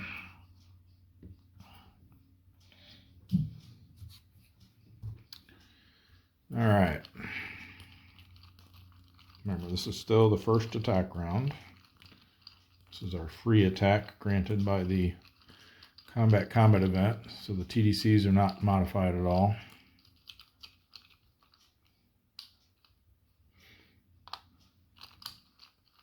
Looks like we only got 4 to choose, so everybody's getting one.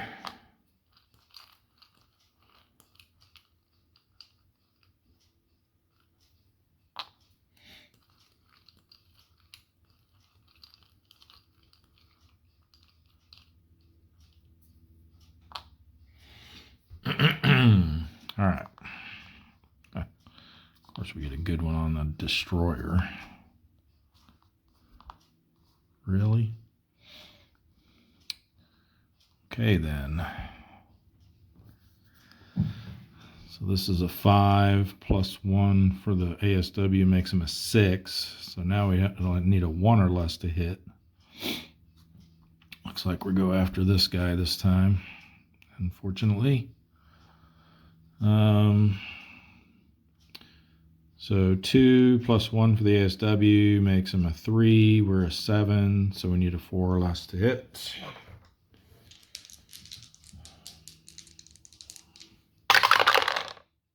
And we got him. So the blue fish, 1 fish, 2 fish, red fish, blue fish, 1,000 ton merchant. That goes back to cup D.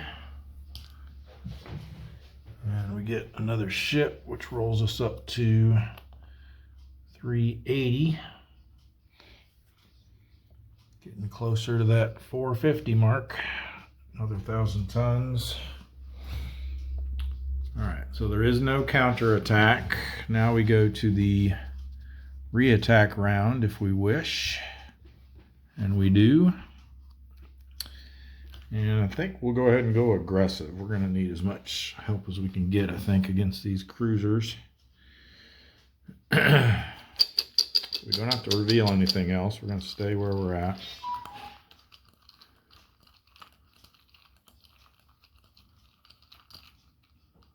These will each get a -2.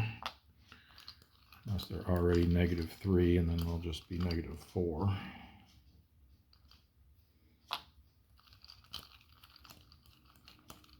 That's what we're hoping for. A -4.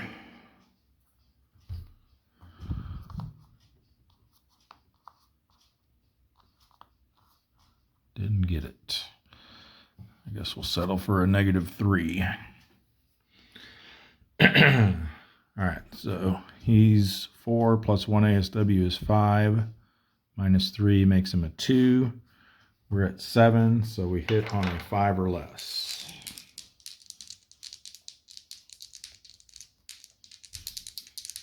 Yeah, if we wanted to go after the bigger one, he's got an extra defense, 1 less on the TDC, and he's over a column, so that'd be 3 more. So we'd only hit on a, I guess technically we're hitting on a 6 or less here because our 2 hit numbers are 5. So we'd hit him on a 3 or less. Yeah, I think we want to go for the 5,000 tonner. So 6 or less to hit. Since we're aggressive, good thing we did. 5 should be enough to sink it. It is. So in addition to our 1,000 ton merchant, the Bluefish also got the light cruiser Tenryu. Good, I won't have to try to pronounce that anymore. 5,000 tons. Another one for the pile of shame. One more ship taking us to 381. And 5,000 tons.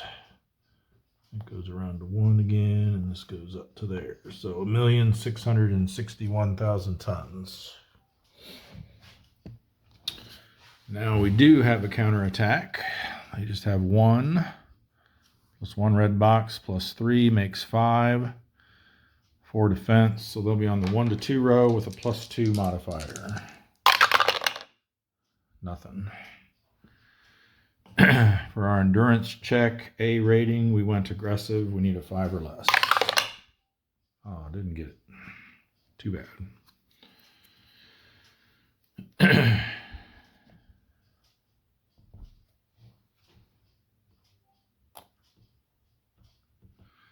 All right, next we'll send over the Rasher. So they will have a transit event on a 9 only. Nope. Search and contact with a +1. 8 and 9. Getting a lot of task force here. It's going to be a moderate density task force. 3, 3, 4, and 5. Interesting. There's actually more ships in a moderate density than there is in a high density. It's kind of odd. All right, a couple of no solutions over here in D. Bad angle and bad angle. All right. So we got 3 now in column D, huh? Rasher does have radar. One of our newest arrivals. I think we'll try column C for them. And let's go standard attack posture. Let's see what this is. Let's see what this is. Ooh, didn't want to see that.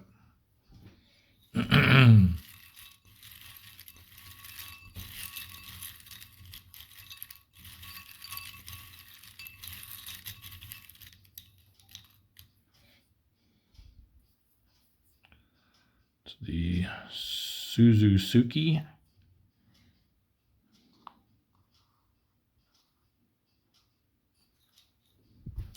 They are going to be a 5 ASW.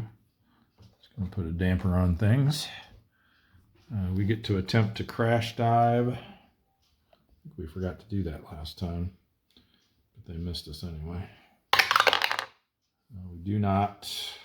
And then they get no modifier for their counterattack roll. 0. All right, so we've got 2 more to flip yet. We'll flip that one. I want to see what this is. Light cruiser. And then our 4th will be this. Boo.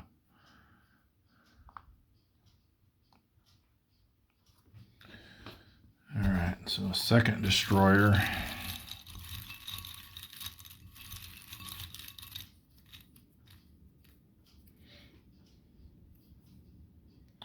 Is the Yamagumo.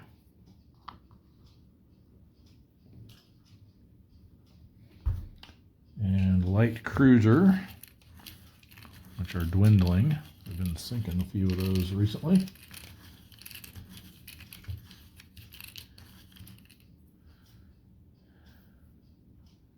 Is the Oyoto. This one has some special rules, which have actually been amended since the rulebook came out. This is the amended version. Beginning in March 45, it can only be encountered in the Sea of Japan or the East China Sea. Otherwise, it can be found anywhere. So we're good.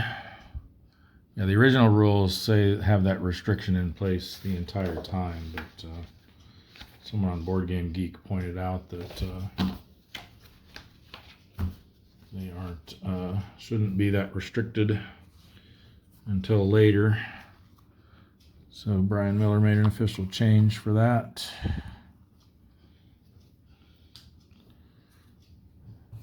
All right, so see if we can get them down before we have to slide over to column B to get away from that diligent escort.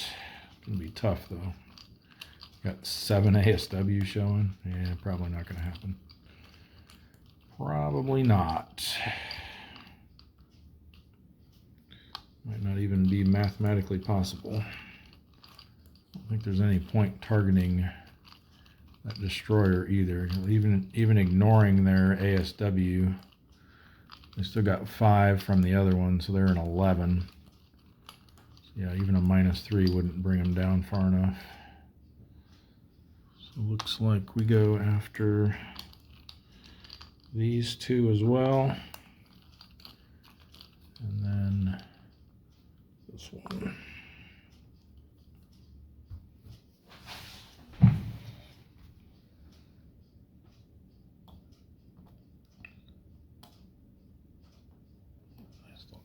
Okay. +2, -1, -1, +1. Yeah, he's going to be out of reach for sure. So maybe this one. He's a 0. And then we add in the 5, 6, 7 ASW. So, yep, we can hit that one on a 0.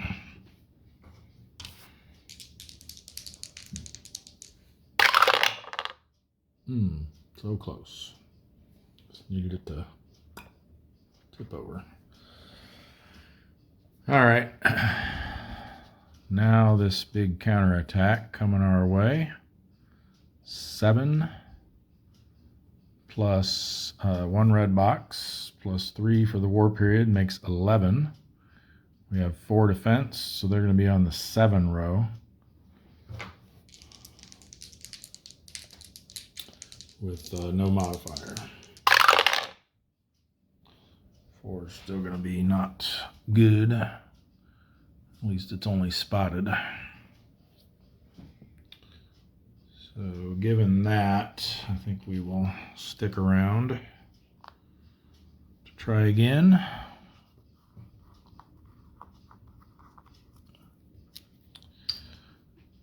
But we will slide over to column B, away from that diligent escort. And I think we switch to cautious. We're going to have to flip 3 of these red ones over. We know these 2 aren't diligent escorts because both the diligent escorts in that column are red balls. So let's do here. Okay, that one's a destroyer though, so we'll unflip it. We only have to do 3, remember. So there's 1.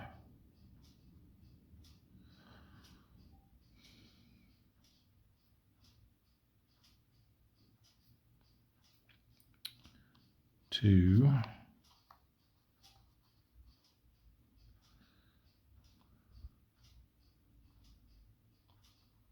3.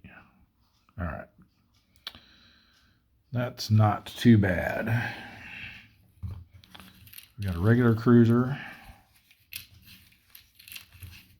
Good low on those too. They've only got 1, 2, 3, 4, 5, 6, 7, 8 of those left.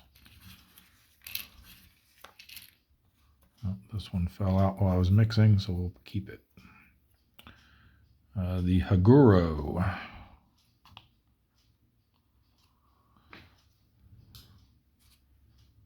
And a destroyer. Oops, well, that one kicked out when I started to mix it, so we'll go with that one. The Hikazi.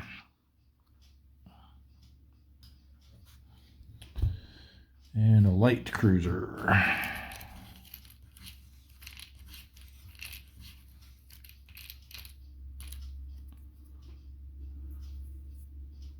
The Noshiro.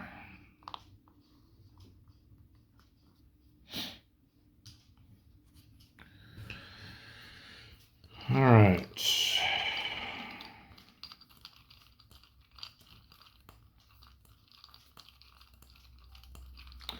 We got 2.5 ASW showing now. That's a lot more tolerable than 7.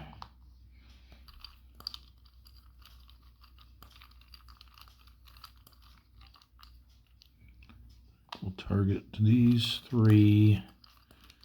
We'll go for one of those red balls over in column A, in case those all turn out to be terrible.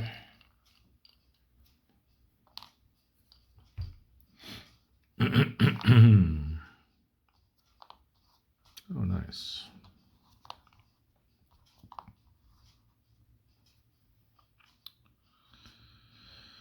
So these are both -3s. If we go after the cruiser, we're looking at 4 plus 3 is 7. And then -3 is 4. So that'd be a 3 or less to hit.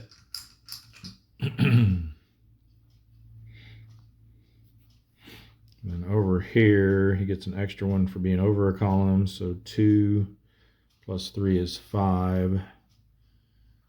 -3 is 2. So we'd hit that on a 5 or less.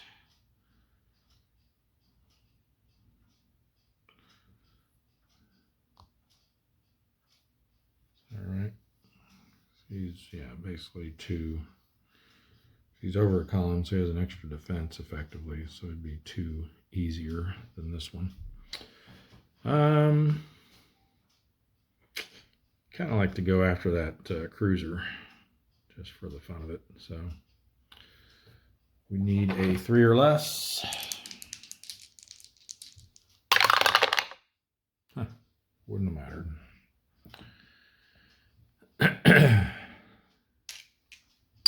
Definitely had a nice damage roll. Okay, so now we've got 2.5. Rounds up to 3 for the counterattack. +1, +3 makes 7. Minus our 4 puts them on the 3 to 4 row. That's much better. They get +1 for the reattack round, +1 for us being spotted, but -1 because we're cautious. So a +1 on the 3 to 4 row. Ooh, 10. That's not good. That's not good at all. That is damaged RTB. And if the second die is a 7 through 9, we are sunk. It was a 1, fortunately. So damaged RTB for the maiden voyage of the Rasher.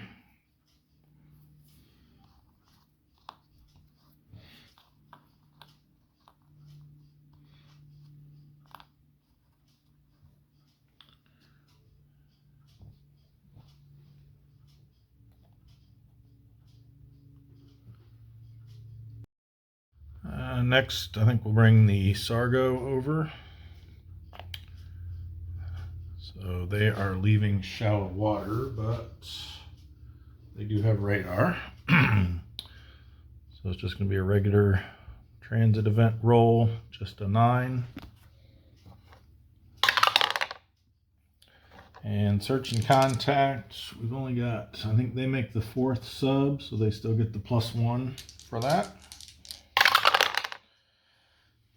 So 10 and 7. Be a high density, large convoy. So 4, 4, 3, and 2. All right, 2 no solutions, too close, and evading. I think we're going to try column C.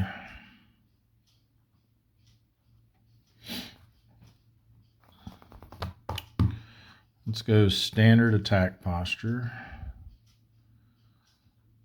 And I want to see what this is. Nice.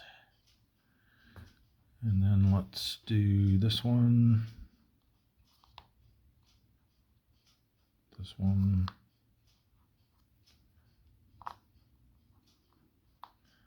And this one. All right, excellent.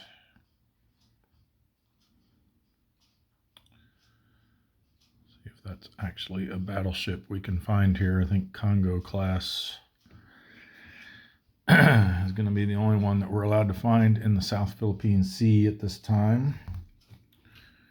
Let's see what it is.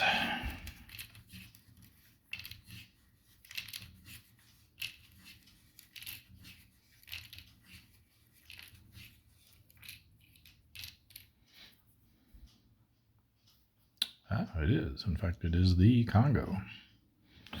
Very good.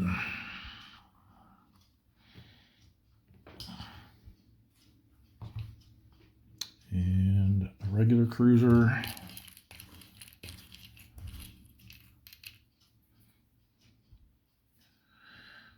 The Ashigara.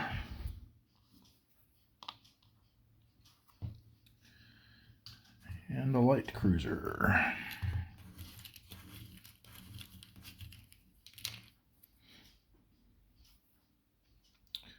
The Tatsuta.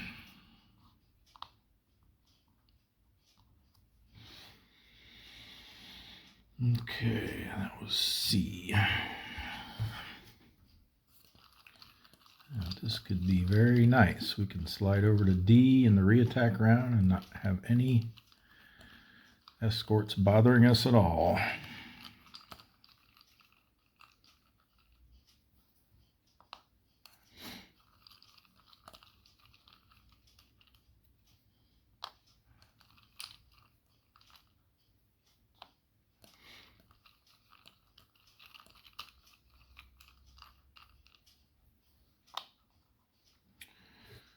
Okay. I won't be going after that one this time. With a +3. Looks like the merchant and maybe the maybe the cruiser. Excuse me. Got this cough I can't shake. All right, so this guy is going to be a -1, so that'd be a 7 to hit him.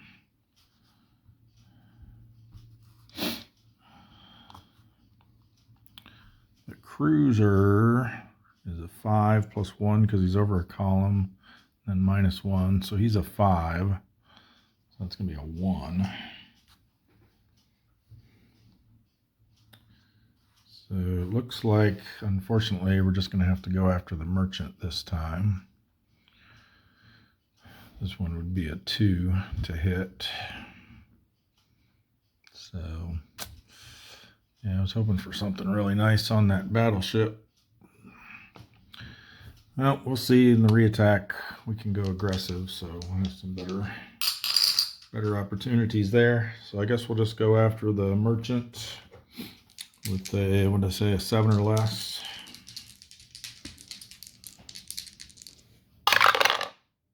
Got it. So this is the Sargo. It's turned out to be quite a stellar week. Lots of small stuff, but a lot of ships at least. 1,000-ton merchant.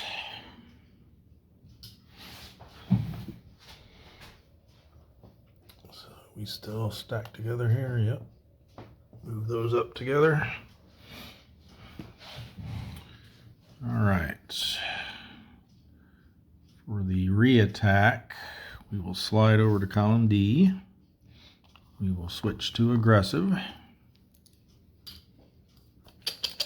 And let's see if we can't. If we could get those, the 2 cruisers, that would qualify us for a super skipper. But I'd really like to get that battleship.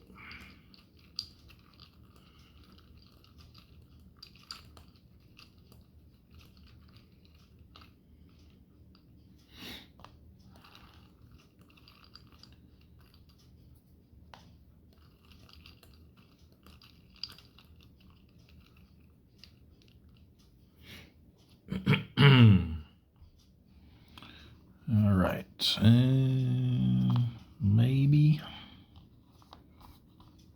Yeah, that's not exactly what I was hoping for there.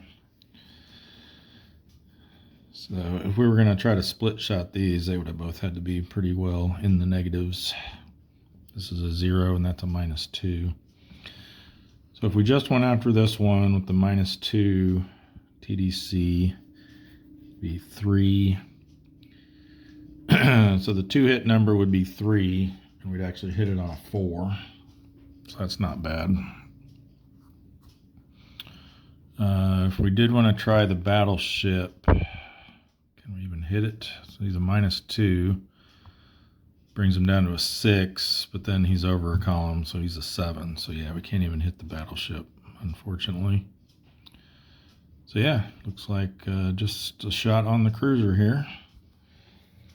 So we need a 4 or less.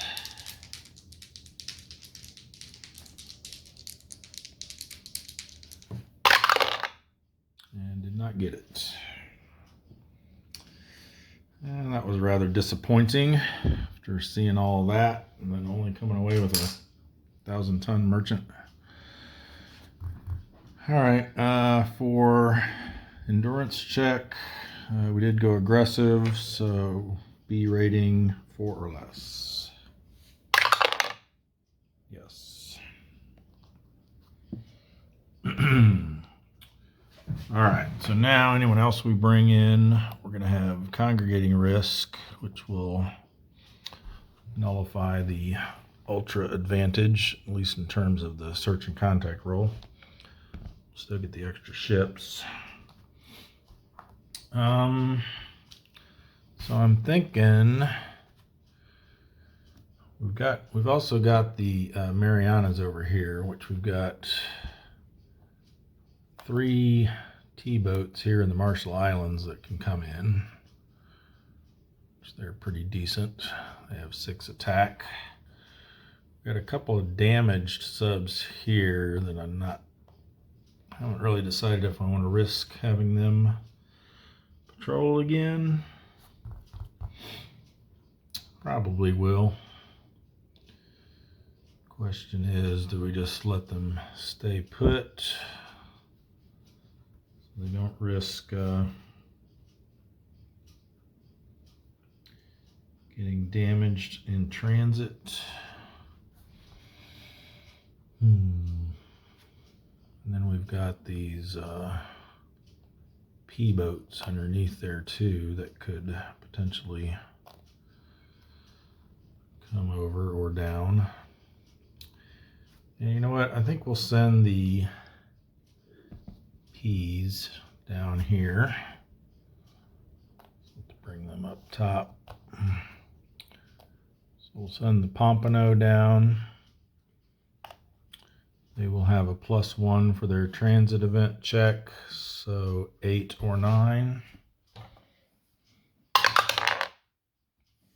And search and contact, this time with no modifier, 4-4.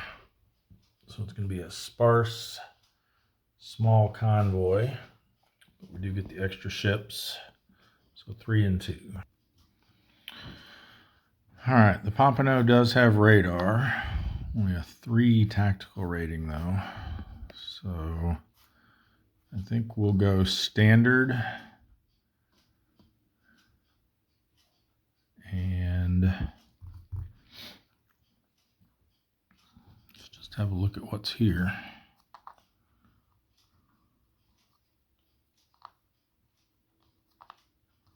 Okay, that's a destroyer. We'll unflip that one.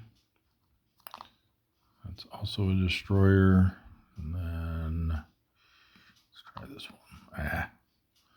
Boo.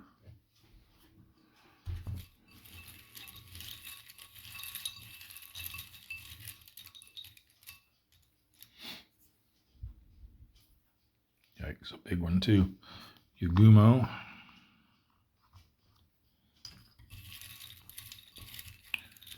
And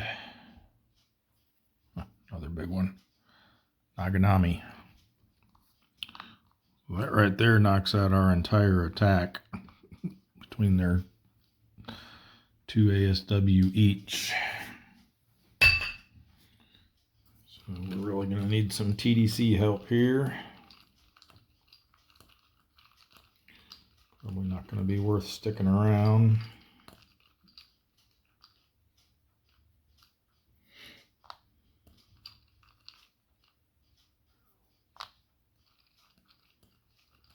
All right, we only get 3, so I guess we'll target this one here as well. We don't know what it is yet. Ooh, a +1. That's not going to do it. Not going to do it. And here, not going to do it either. Yeah, so we got no shot, which means there's no counterattack. And we're just going to withdraw. Don't like what I see there. So C rating, they need a 4 or less. Got it.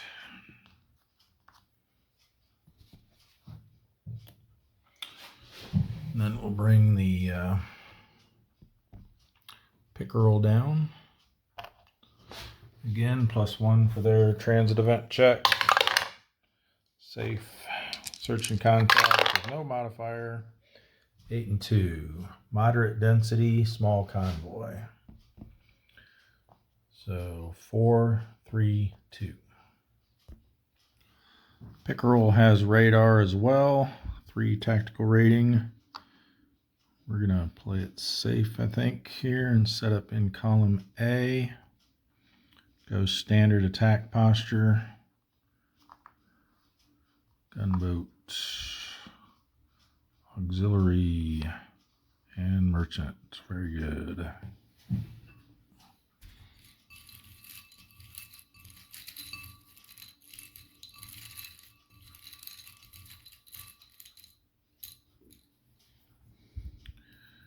We got the Katsuragi Maru.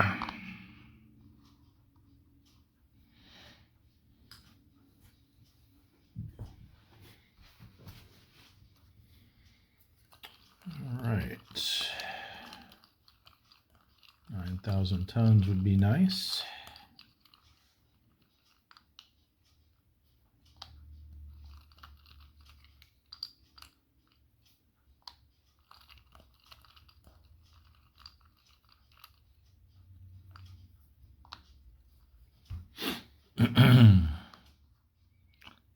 +2 there, +3. Well, doesn't look like that's going to happen. Not this time, anyway.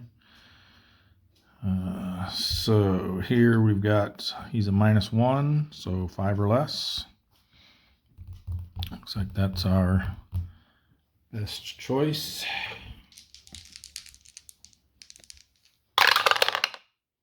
Missed.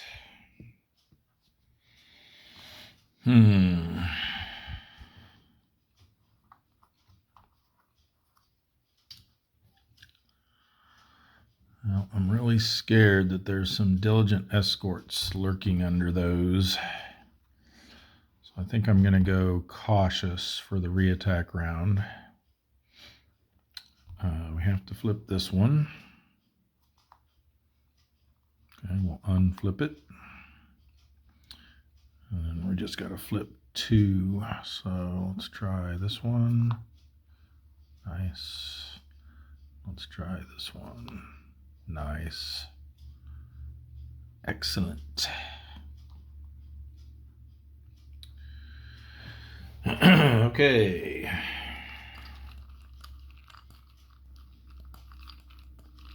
So I think we go for the gunboat because he's got less defense than those other 2 merchants. And definitely want to try for the auxiliary again. And then that 7,000 ton merchant looks tempting as well.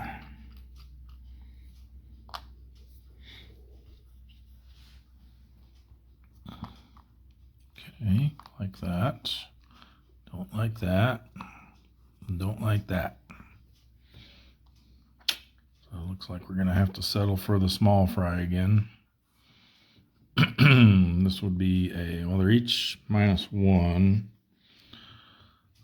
So this would be a 2 to hit. This will be a 6 to hit. This would be a 2 to hit.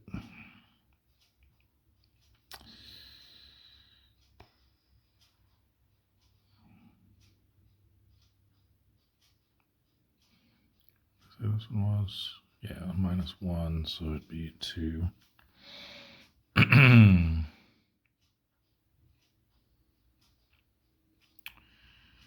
So either a 2 to hit this or a -3, -2, 6 to hit that.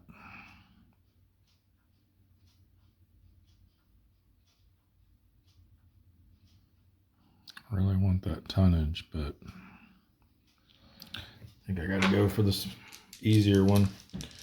So 6 to hit. Oh, I would have hit the other one, but it wouldn't have done anything to it. And all we did was damage the gunboat. So we come away empty-handed.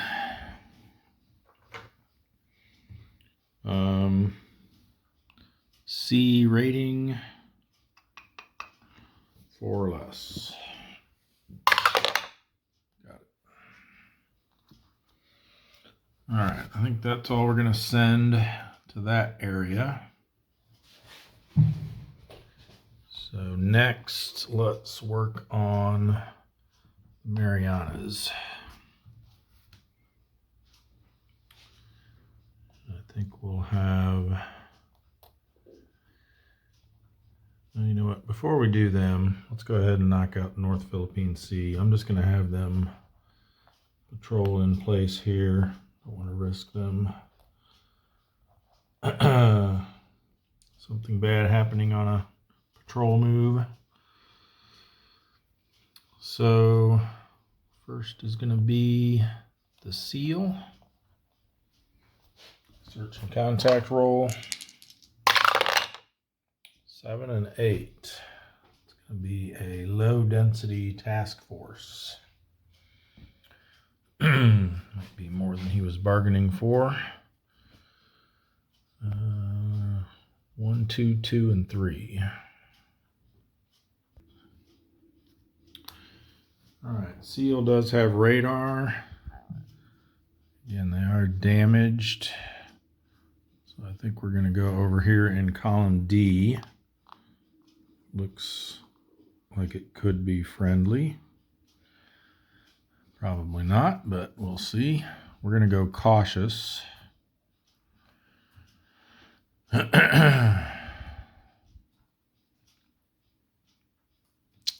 And I believe that other red ball diligent escort was in column D. So we're going to flip this one over first. Unflip.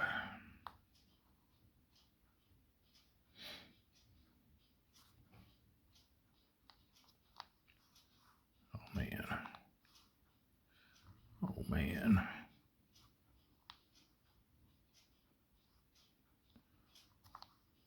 All right, good. The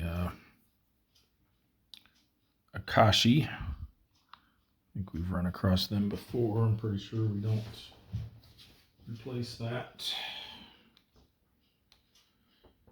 Yep, use SW set unit. All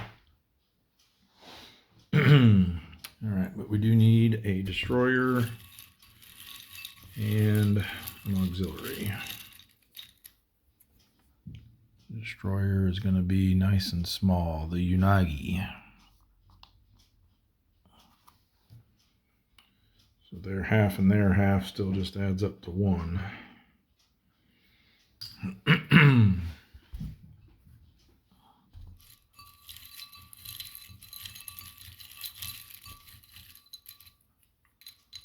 Nice to get that 20,000 one again. 10. Kyokuto Maru.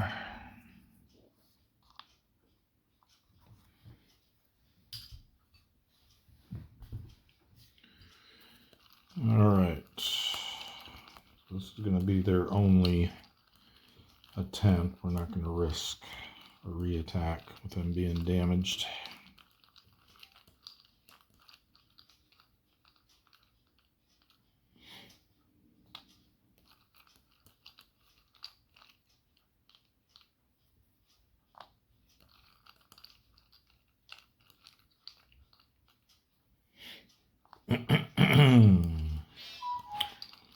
And for our fourth, I think we'll go over here.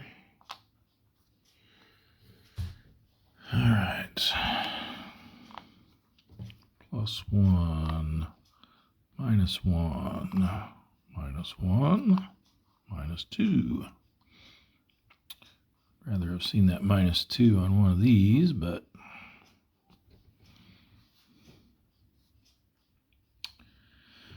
all right, so they're both the same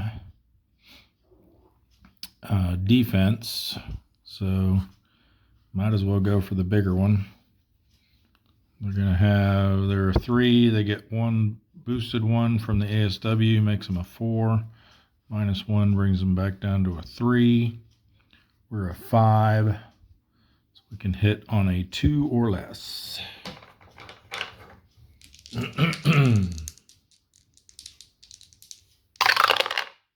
Nope. Nice big attack result roll too. All right, for counterattack, they've got 1. There's 1 red box, so 2, 3, 4, 5. -2 defense. They'll be on the 3 to 4 row. +1 because we're damaged, but -1 for cautious.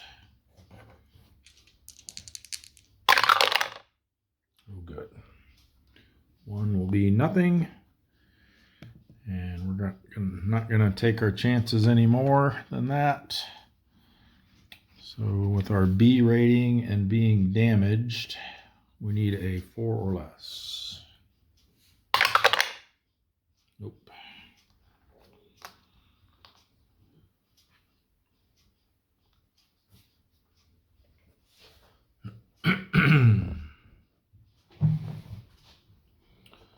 All right, now let's see what the silver sides can do. Search and contact. They find nothing. So for their endurance check, they're an A rating. They didn't find anything, but they're also damaged, so those will cancel each other out. So they need a 6 or less. And they did not get it. Probably for the best.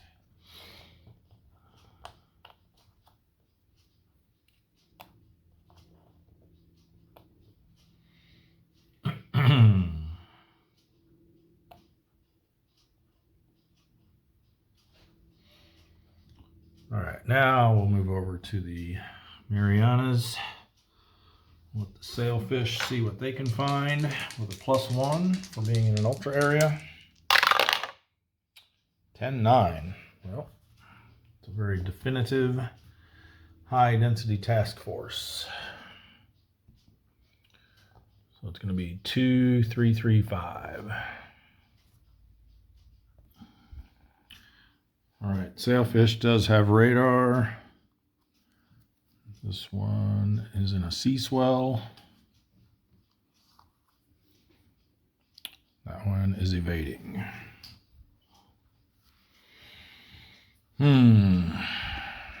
Well, I think we go right for column D.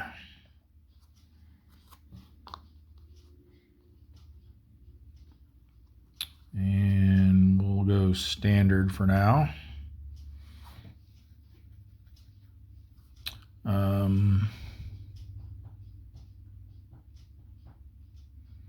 Let's do both of these in column C. Okay, we'll unflip that one.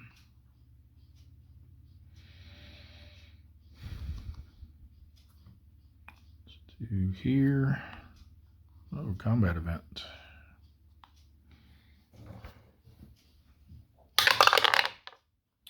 Four. That's mechanical troubles. It is. Mechanical troubles, end attack. So we have to roll another die, and if it's odd, we get damaged and RTB. If it's even, we just go straight to the done section. Don't have to do an endurance check.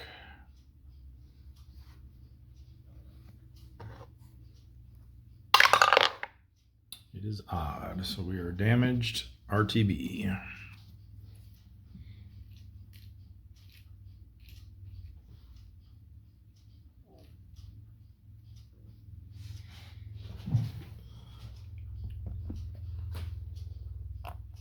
Okay. Next, we're going to bring these 3 over from the Marshall Islands. We'll start with the grayback. We'll do a transit event roll. And 9 will be bad, potentially. Search in contact with a +1. 9 and 3. High density, small convoy. So 4, 3, and 3. Oh, look at that, all red balls. They're licking their chops. But I'm still worried about that.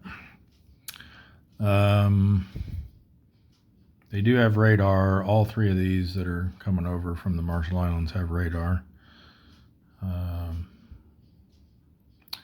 And for tactical rating, I don't know, I'm just very concerned about that column B. I think I'm going to play it safe and just go right here. We'll go standard attack posture. Let's see what all these are.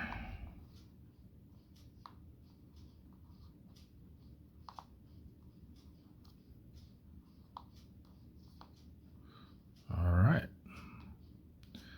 Liking that.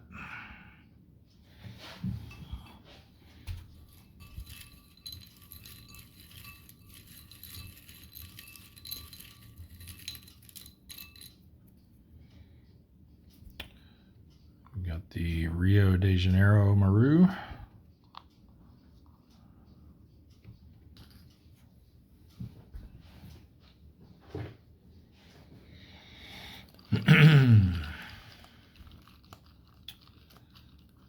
Not enough showing for a super skipper.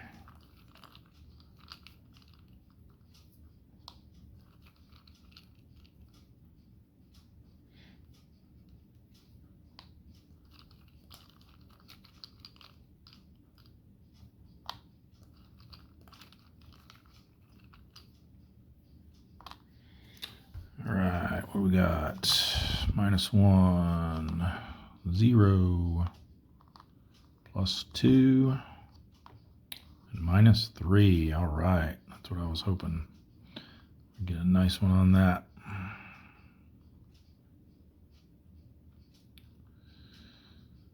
So let's just go after the Rio de Janeiro. They're a 1. We're a 6, so we need a 5 or less.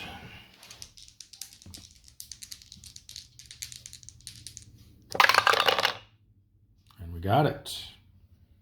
8 is quite more than enough. 10,000 tons, 8, oh yeah. So the grayback. I got a room on my sheet here. Got the AS Rio de Janeiro.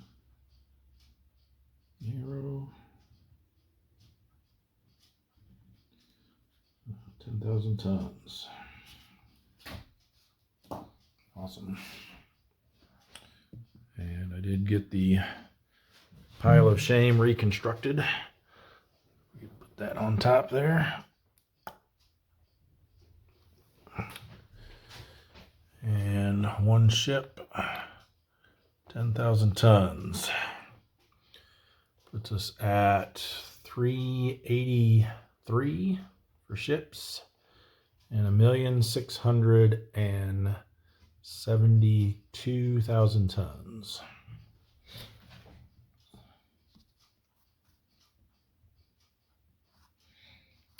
All right, let's see what else we can do. I think we'll stay here. Doesn't really matter if we go cautious, we'd still be flipping all three. So I'm thinking, let's just go aggressive. Hope we don't see one of those diligent escorts under there.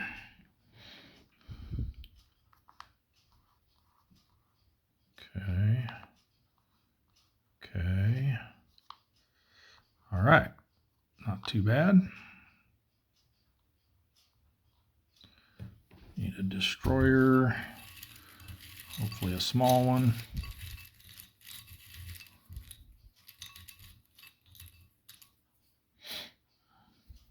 It is the Akakazi. And auxiliary. Hopefully a big fat one.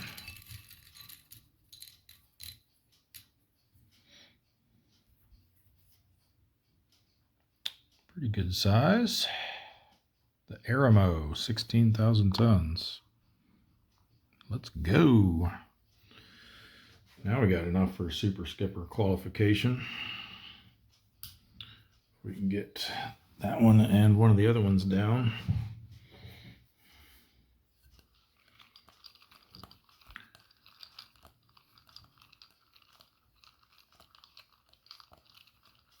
I think we target that and the 3 in our row.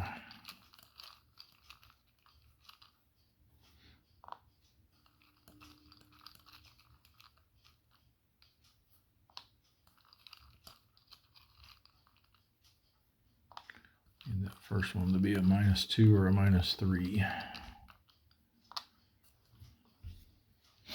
We'll save it for last. There's a -3. Now, if this one is, oh, come on. Well, so much for that. It is a 0, but still, he's a 3, 4, 5 because he's over a column. And only the 2 hit would be a 1. We could hit it on a 2 or less.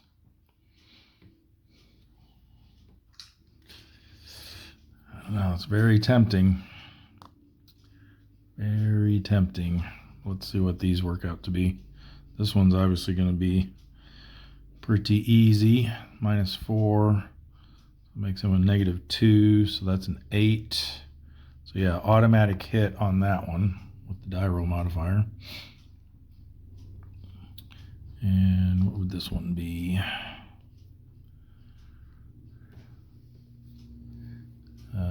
-2, so he's a -1. Yeah, so let's see what a split shot would be here. I think that's probably what we're gonna do.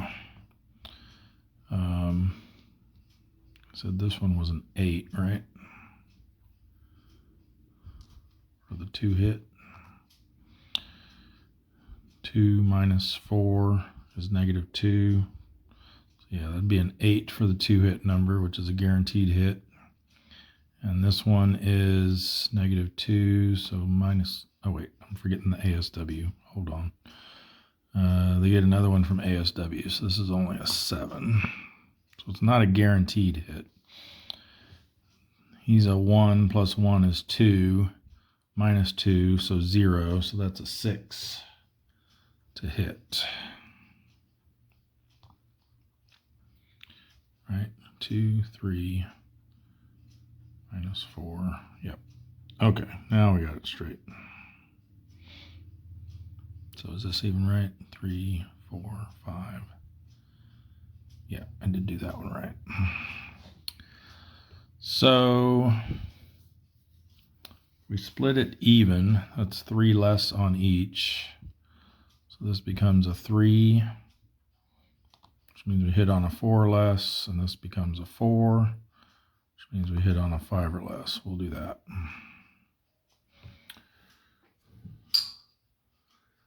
So let's do the top one first. We need a 4 or less. Got it, but no damage. And then a 5 or less for the other one. And we missed it, got the damage, but missed for that one. So we came away with nothing for the re-attack. For counter-attack, we're looking at 1 plus 1 red box. Yes. And then another 3 makes 5. We have 3 defense. So 1 to 2 row, and they get a +2. Ooh, that's not good. 11 on the 1 to 2 row is damaged RTB with sunk on a roll of 7 to 9 on the second die, which fortunately it was a 5. So damaged RTB for the grayback.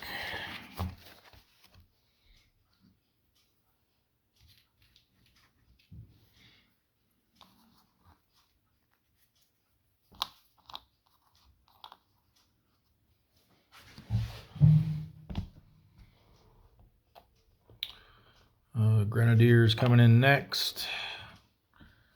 Transit event check. Safe.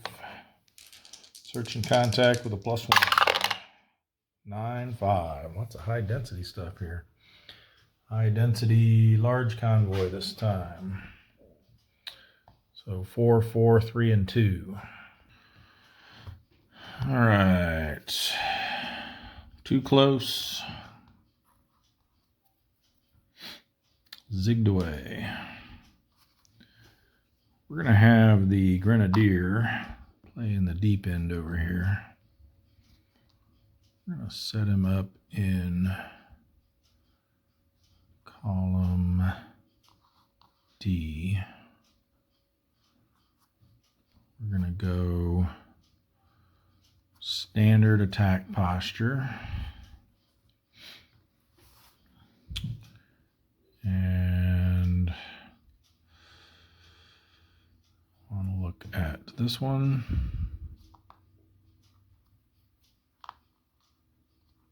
This one.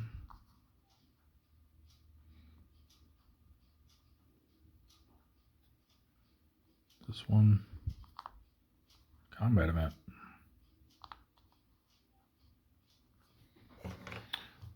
Combat would be nice. 7. I think that's counterattack combat. Yep. So we do get to attack at least, but they're going to attack us first. Just switches the order of those things. So we go ahead and finish up setting up for the attack round. We're going to need to flip one more over. And I'm thinking it's going to be this one. Ooh, battleship. Marianas. Might be able to find, I think that was one of the ones that the Yamato class could be found in. I think Congo or Yamato will be good with here.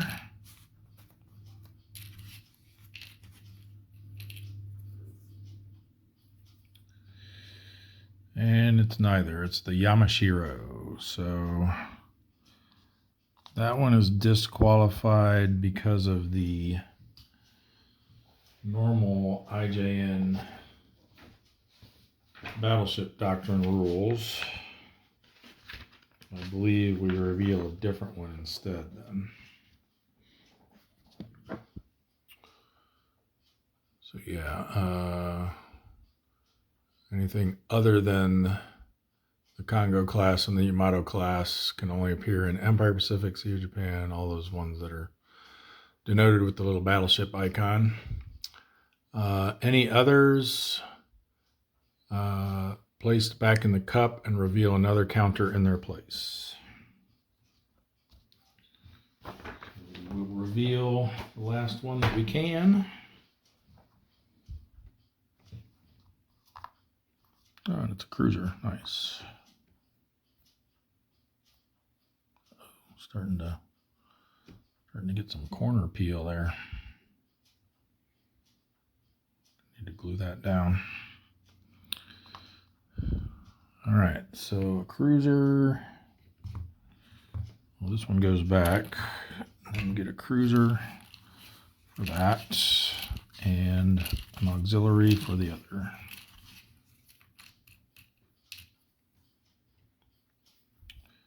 And it's an aircraft capable, the Tone. Before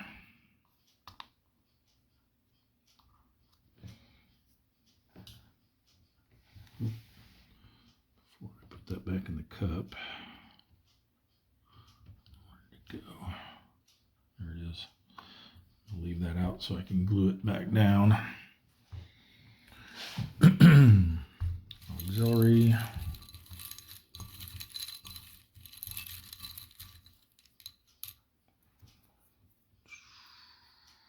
Oh, it's one of those Army ships, the Myasin Maru. Let's see if we're allowed to find them here.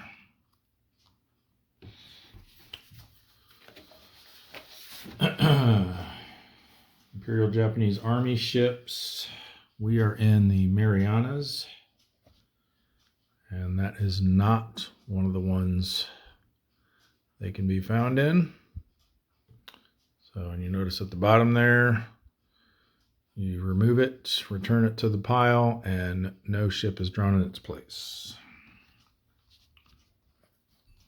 So we're just going to end up with the 2 here after all that.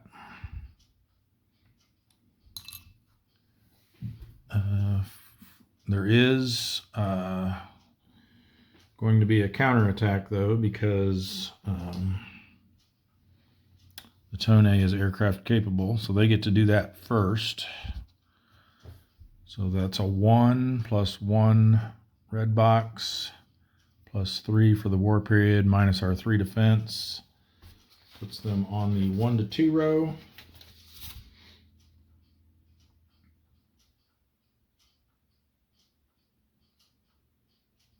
Oh, actually, we have to do our TDCs first, because if we had placed any on unrevealed targets and ended up targeting them, those would get revealed as well, and then they would do their counterattack before we resolved our attack. So let me go ahead and place these first, just so we're doing everything in the right order.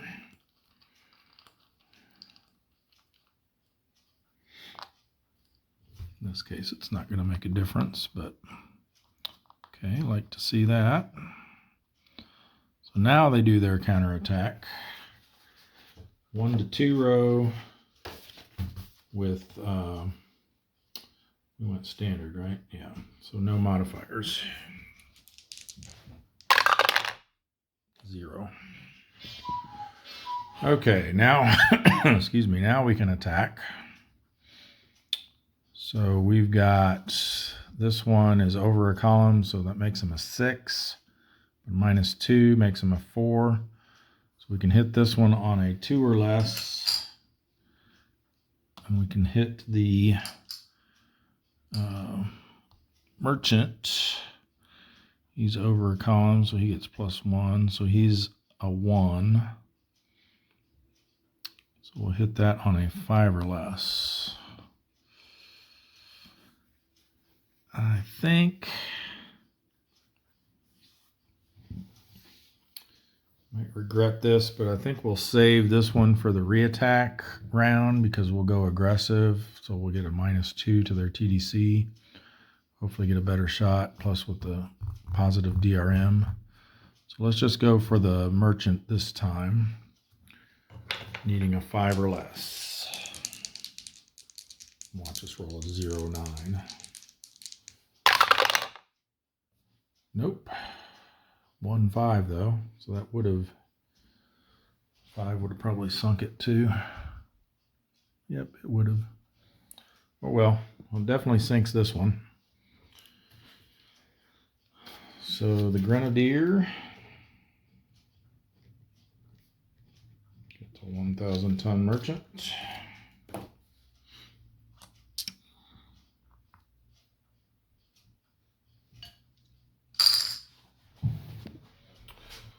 So another ship, another 1,000 tons. And we already did the counterattack first, so we don't need to do that now. Now to the re-attack round. We will stay where we're at. We'll switch to aggressive. Let's see if we can't get a better shot on that cruiser. Especially since we would have sunk it if we'd have targeted it the first time. Oh, good. So now that's a -4. So he's still a 6, but now -4 makes him a 2, which makes our 2-hit number a 4. And with the die roll modifier, we'll actually hit on a 5 or less. Can we do it? Yes, but I don't think 3 is enough. For 10,000 tons, 3 only damages it.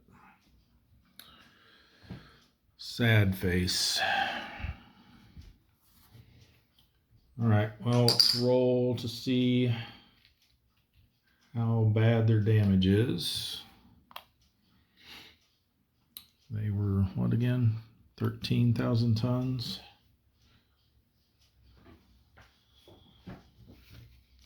Again, we're using the optional damage tracking, repair tracking for the IJN ships. So for a 13,000 ton, he's going to be on the second row. Roll a die. 4 means they will be in repairs for 4 months. So that means 1, 2, 3, 4 January. They'll come out in February. Got quite a few up there that we've damaged.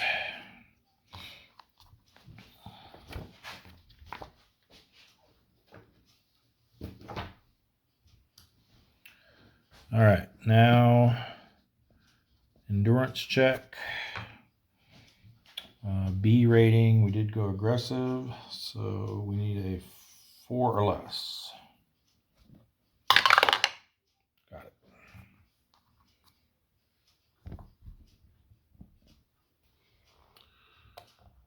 And then we'll send over the gudgeon. Transit event check. Safe. Search and contact with a +1. 7 and 4. Going to be low density, small convoy. So 3, 3, and 2.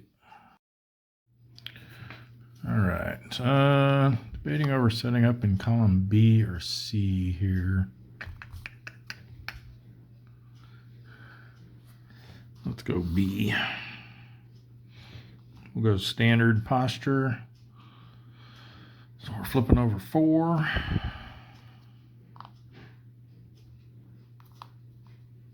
Ooh, there's that 7,000 ton merchant again. Nice. Okay, we'll unflip that one. And I think we'll go with these 2.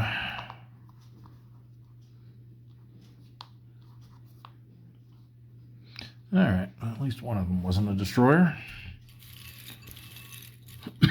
Getting some glare there.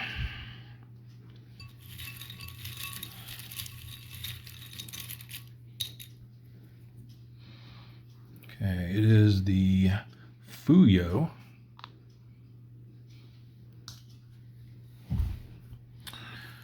Our auxiliary. Excuse me.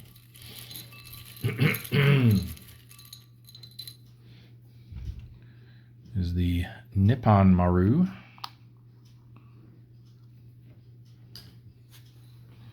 And we have a light cruiser.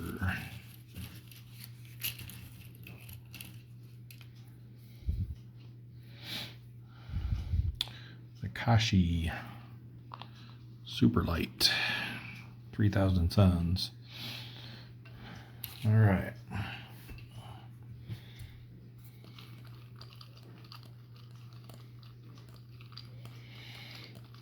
So we might as well target that destroyer. See if maybe we can knock him out of the picture.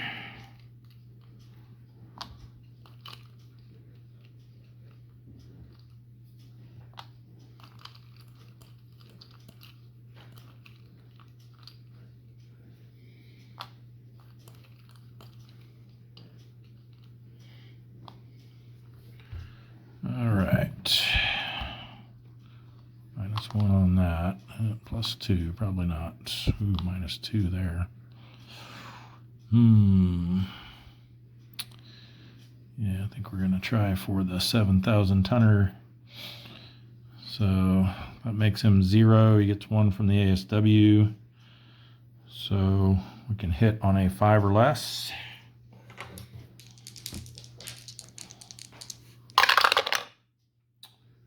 Did hit, but 1 for 7,000 tons does nothing.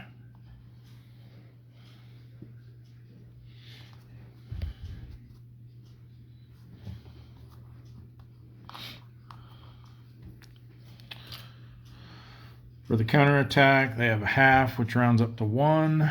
1 red box, 3 for the war period. We've got 3 defense, so they're going to be on the 1 to 2 row. No modifier. 1 is nothing. Okay. Well, we know we have a destroyer over here.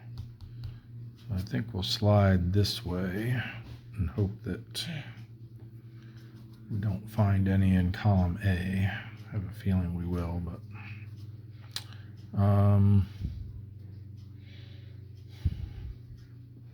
let's switch to aggressive as well. Yep, there's 1. Same thing, a destroyer and a light cruiser.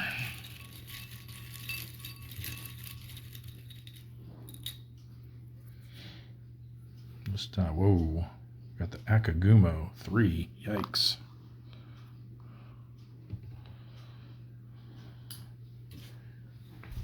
And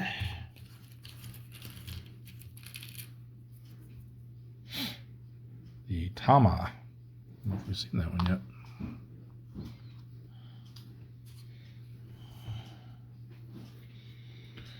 Alrighty.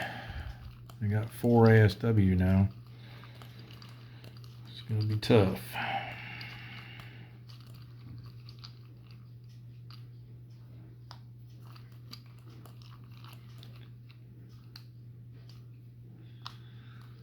We'll go after everything that's not an escort.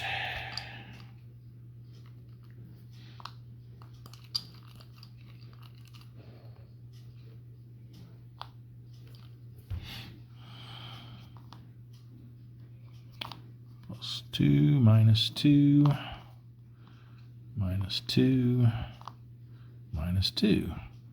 All right. Let's see what we can do. So those are all -4s, thanks to our aggressive stance. So that will completely eliminate their defense. Then they've got 4 from the ASW. So a 2 hit value of 2 on this one, which means we hit on a 3 or less. This will be the same, but since they're over a column, it'll be 1 less. So that's a 1 for the 2 hit. And then this one, they're 4 + 2 + 1 for being over. So that's a total of 7, -4 leaves them with 3. So that'll be a 3 for the 2 hit value. So it looks like that's going to be our target. We can hit it on a 4 or less.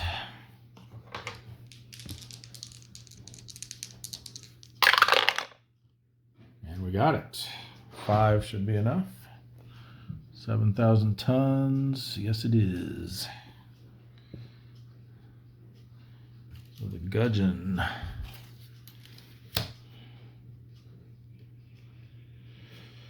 Gets a 7,000 ton merchant.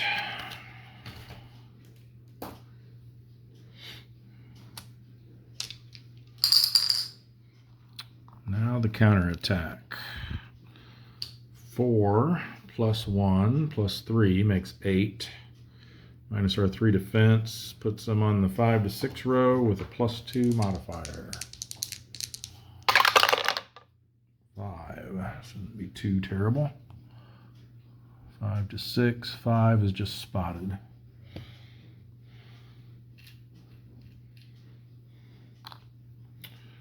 And for our endurance check, B rating, went aggressive, 4 or less. Got it. Very nice.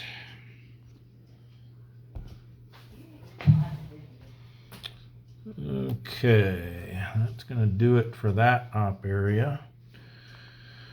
So I think now it's probably good a time as any to pull back the albacore from the Yellow Sea. So they're going to go through the East China Sea down to the Marianas. So they've got congregating risk coming through those areas, so that'll give them a +1. They do not have radar, so they get another +1 for shallow. And they get another +1 for leaving the Yellow Sea. -1 for being on transit side though, so it's going to be a net +2 with this being the governing op area. So 1 red box there, so 7 through 9 is what we want to avoid. Perfect.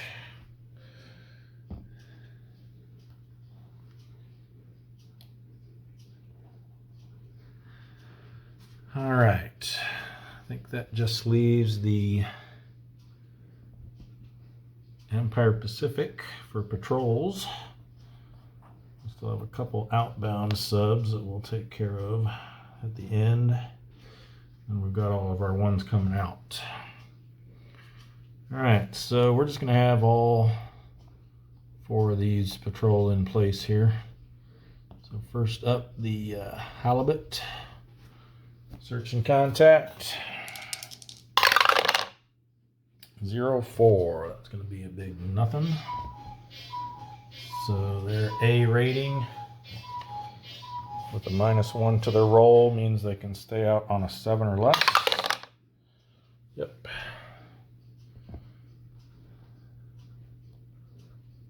All right. The Pito, they're damaged, but we'll let them have a crack at it.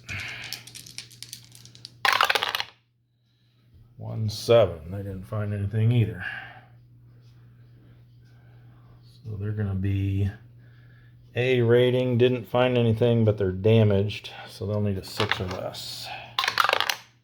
They did not get it.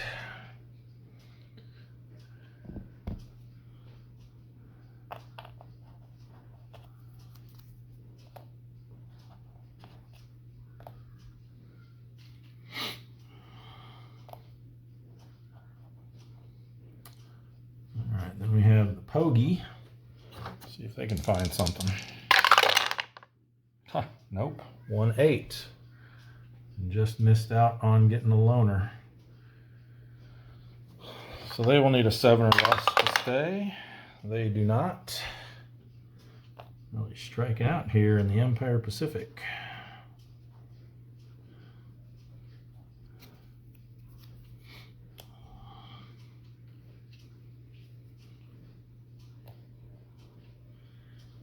Last chance here is the Balau.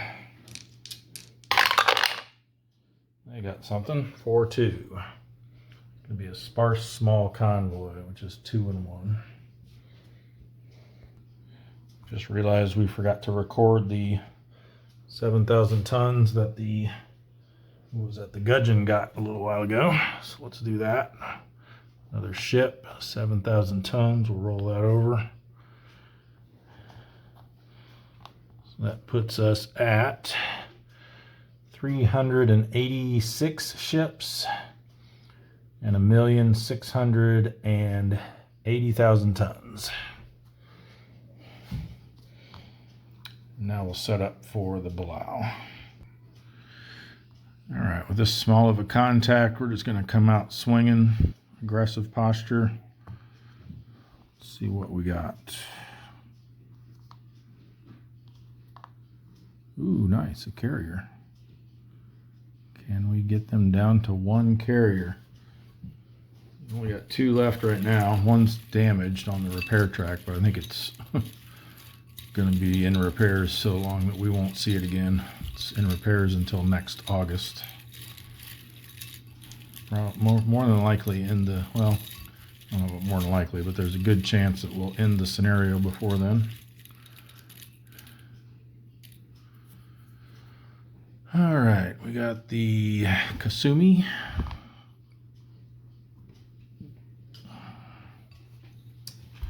And for our carrier, again, since we just got two, we'll roll for it. The Hiyo, if it's odd, the Shokaku, if it's even.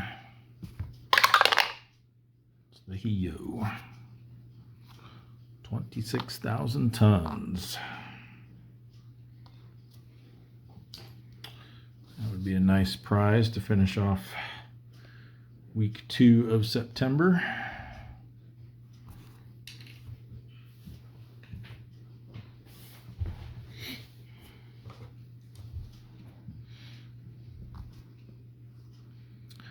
All right.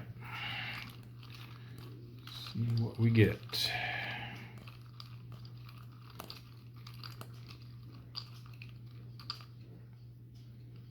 And so TDC markers are really taking a beating. Very worn.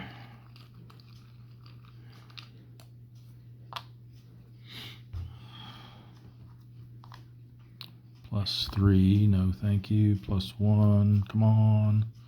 Only a 0. That's all right, we're gonna try it. I think, let's see, 4, 5, 6, 7, so we can hit it on a 0. Otherwise, we're looking at 2, 3, 4, 5. Hit this on a 2. Yeah, let's try for the carrier. Need a, well, actually, the 2 hit numbers is 0, so we'll actually hit it on a 1 or less because we're aggressive. Had a nice big damage result too. 26,000. Yep, that would have been enough to sink it if it would have hit. All right, for the counter attack, they've got 2.5 because the carrier contributes to the counter attack. So that'll round up to 3. There is 1 red box. So that makes 4. Another 3 makes 7. We have 5 defense. So they're on the 1 to 2 row with a +1 modifier. Ooh, don't like that. Do not like that. That is damaged. Man, we can't give up a shot at this carrier though, can we? I don't think so. Let's slide over so we at least get rid of that +1 that they're getting. Let's stay aggressive. Really want this.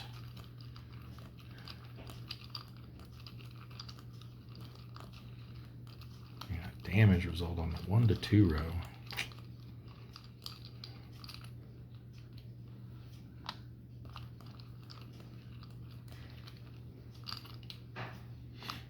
Come on, give us a -2 or a -3.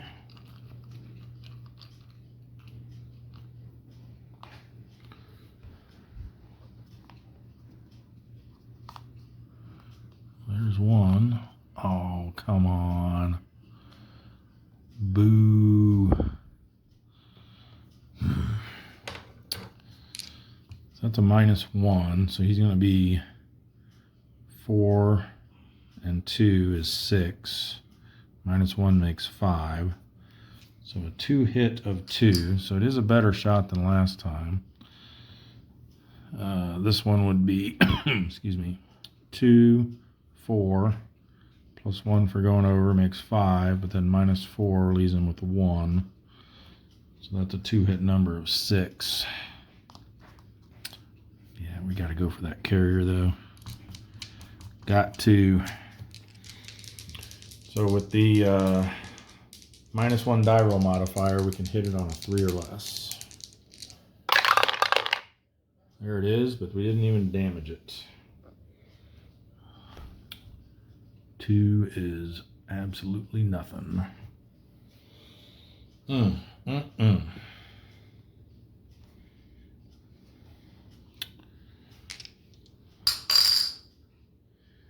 right, so we got our 2.5 rounds up to 3 again. It's still going to be 1 to 2 row. I don't even need to figure it out. But now they get a +1 for the re-attack round, +1 because we're aggressive, and +1 because we're damaged. So it's +3 this time. Do not roll a 9 again. Oh, good. 3. That's going to be nothing. Bumps up to a 6. All right. Endurance check, A rating, damaged and aggressive. So we need a 4 or less. And we got it.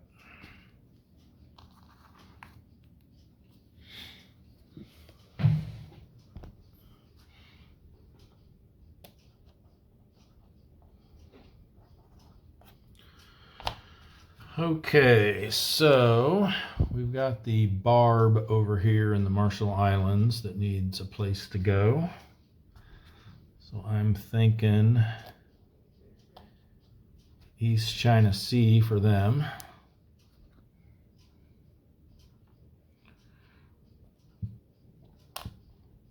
So they do have radar. So the shallow water doesn't matter, but we do have congregating risk. So that +1 will negate their -1 for being on transit side. And they need to not roll a 9. They did not. And they will patrol their next turn. All right, the skate, we're going to send them up into the Sea of Japan. We've only got 3 subs there now, so there won't be any congregating risk. To the Kuril Islands, to the Sea of Japan. They do have a +2 for entering the Sea of Japan. So that plus their -1 for being on transit side is a net +1. There's 2 red boxes here, so a 7 or higher is what we want to avoid. Good.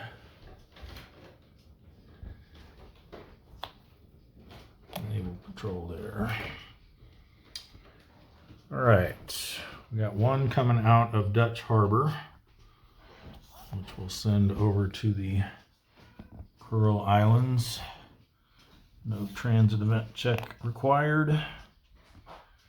We got 1 out of Fremantle,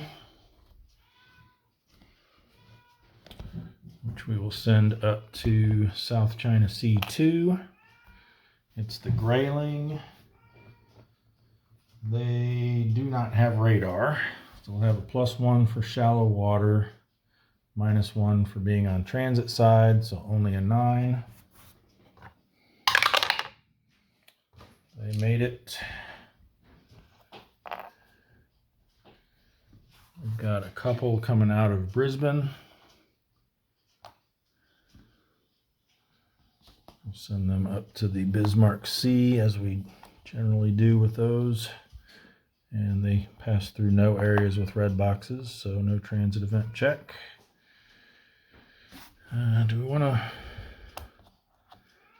don't know if I want them patrol side or do I want to let them get a little farther up next time. Yeah, let's go ahead and let them patrol.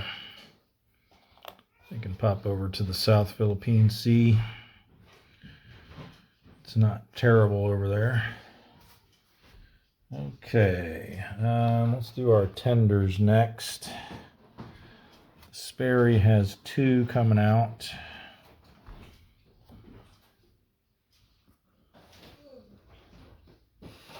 And I think we will, we've got 1 coming back from the Sea of Japan.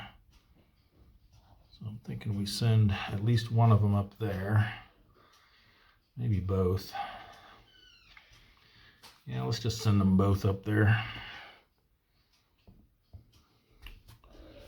So we'll send the, well, maybe not the S-47, now that I think about it. Yeah, he's a 322. He's got no business up there. But we'll send the Jack up there.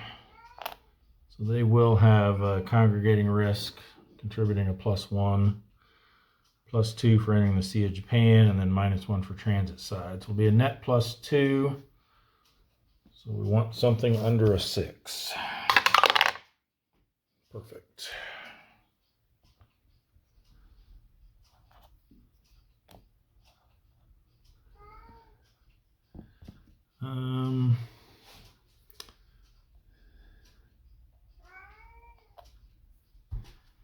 Maybe we just send them to the Bonans for now. And then decide where we want to send them next week. Let's do that. So they'll do cautious transit here. So definitely no, well, even though, I shouldn't say definitely no, but even though they're leaving an area with congregating risk, they get an extra +1 for cautious transit. So no possibility of a transit event there. Let's see, we got quite a stack here. 5 to be exact, coming out of the Fulton in the Marshall Islands. So we got quite a variety here. We got a Gato, a new S1, a new S2, a T, and a, so I guess the T is better than the, they're the same. And then a P2. So let's see. Probably send some of them at least over here to the North Philippine Sea.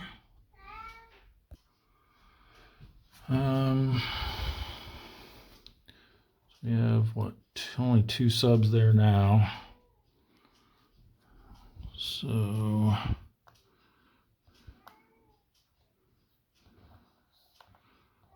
we send these 2 over there. We'll send the Skipjack. So they're going to have congregating risk going through the Marianas. So +1, -1. Need to avoid a 9. Ooh, just barely.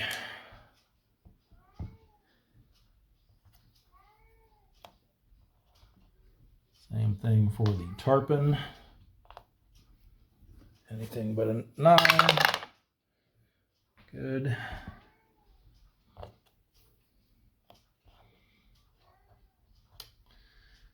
All right, how about these 3? Getting very crowded.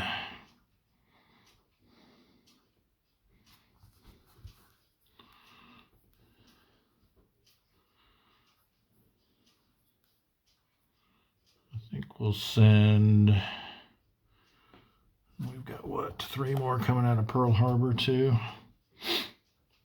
We'll have them come here, I think. So let's send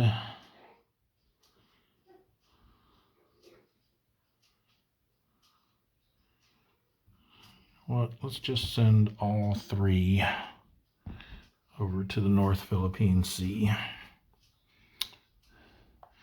We're suffering congregating risk anyway, so it's not going to make any difference for this turn anyway. So anything but a 9, good.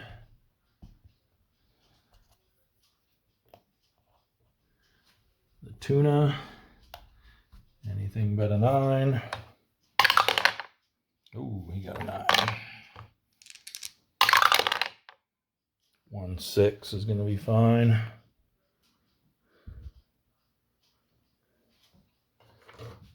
And then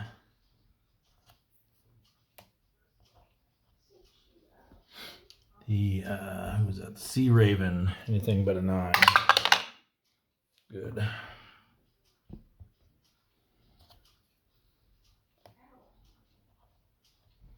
All right, that puts us at 1, 2, 3, 4, 7 subs in that area. We can send some up to the East China Sea next turn and or over to the South China Sea 1. We'll move some of those in the East China Sea up into the Yellow Sea because it's completely empty now. I think we'll be all right.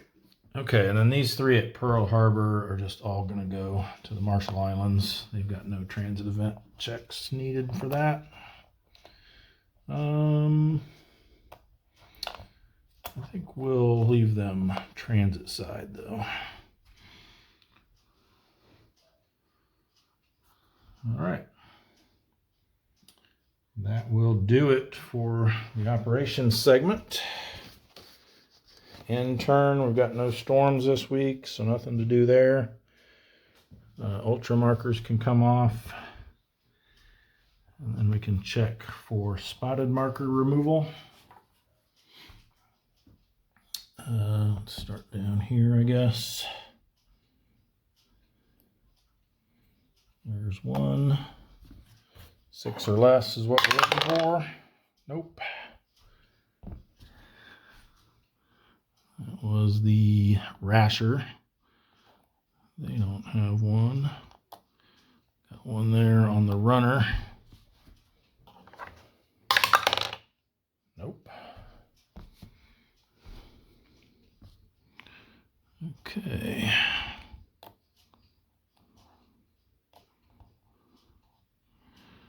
None there.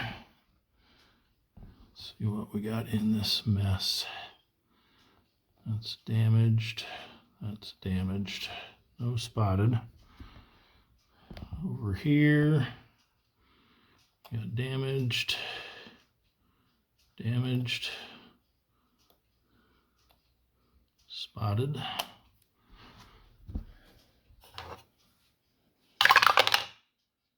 Keeps it. That was the gudgeon. None there. Here we've got 1. I finally lose 1.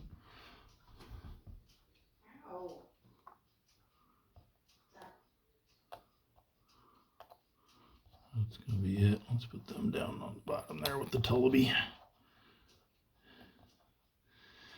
Okay, here we've got damaged, damaged, damaged. Got a lot of damaged subs coming back in. Damaged, damaged. There's a spotted.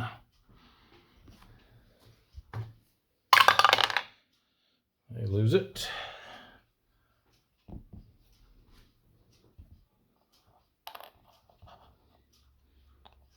Put these guys on the bottom with them.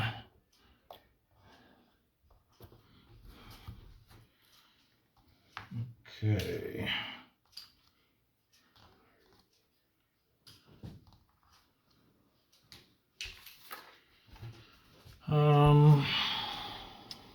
That was here, right? Yeah. We already checked this one.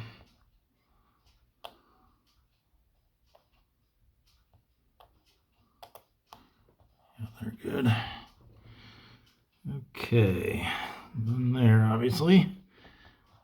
Let's see if we got any up here. Oop. I think that's it. So last thing will be to advance the date marker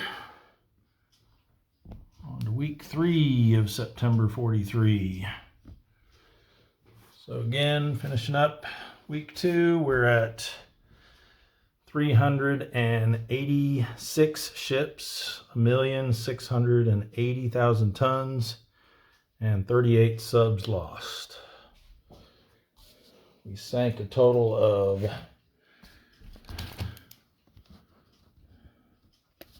think it was 16 ships. Let's see, 1, 2, 3, 4, 5, 6, 7, 8, 9, 10, 11, 12, 13, 14, 15, 16, 17. 17 ships. And our tonnage was, we did lose 1 sub to a circular torpedo. And then we had 10, 11, 12. I got doubled, so that was 14. That makes 26, 41, 42, 43, 44, 49, 52, 53, 54, 55, 60, 70, 78,000 tons. That might be our best week yet. All right, well, that's going to do it for this episode. Thanks everyone for watching, and we'll see you in the next one.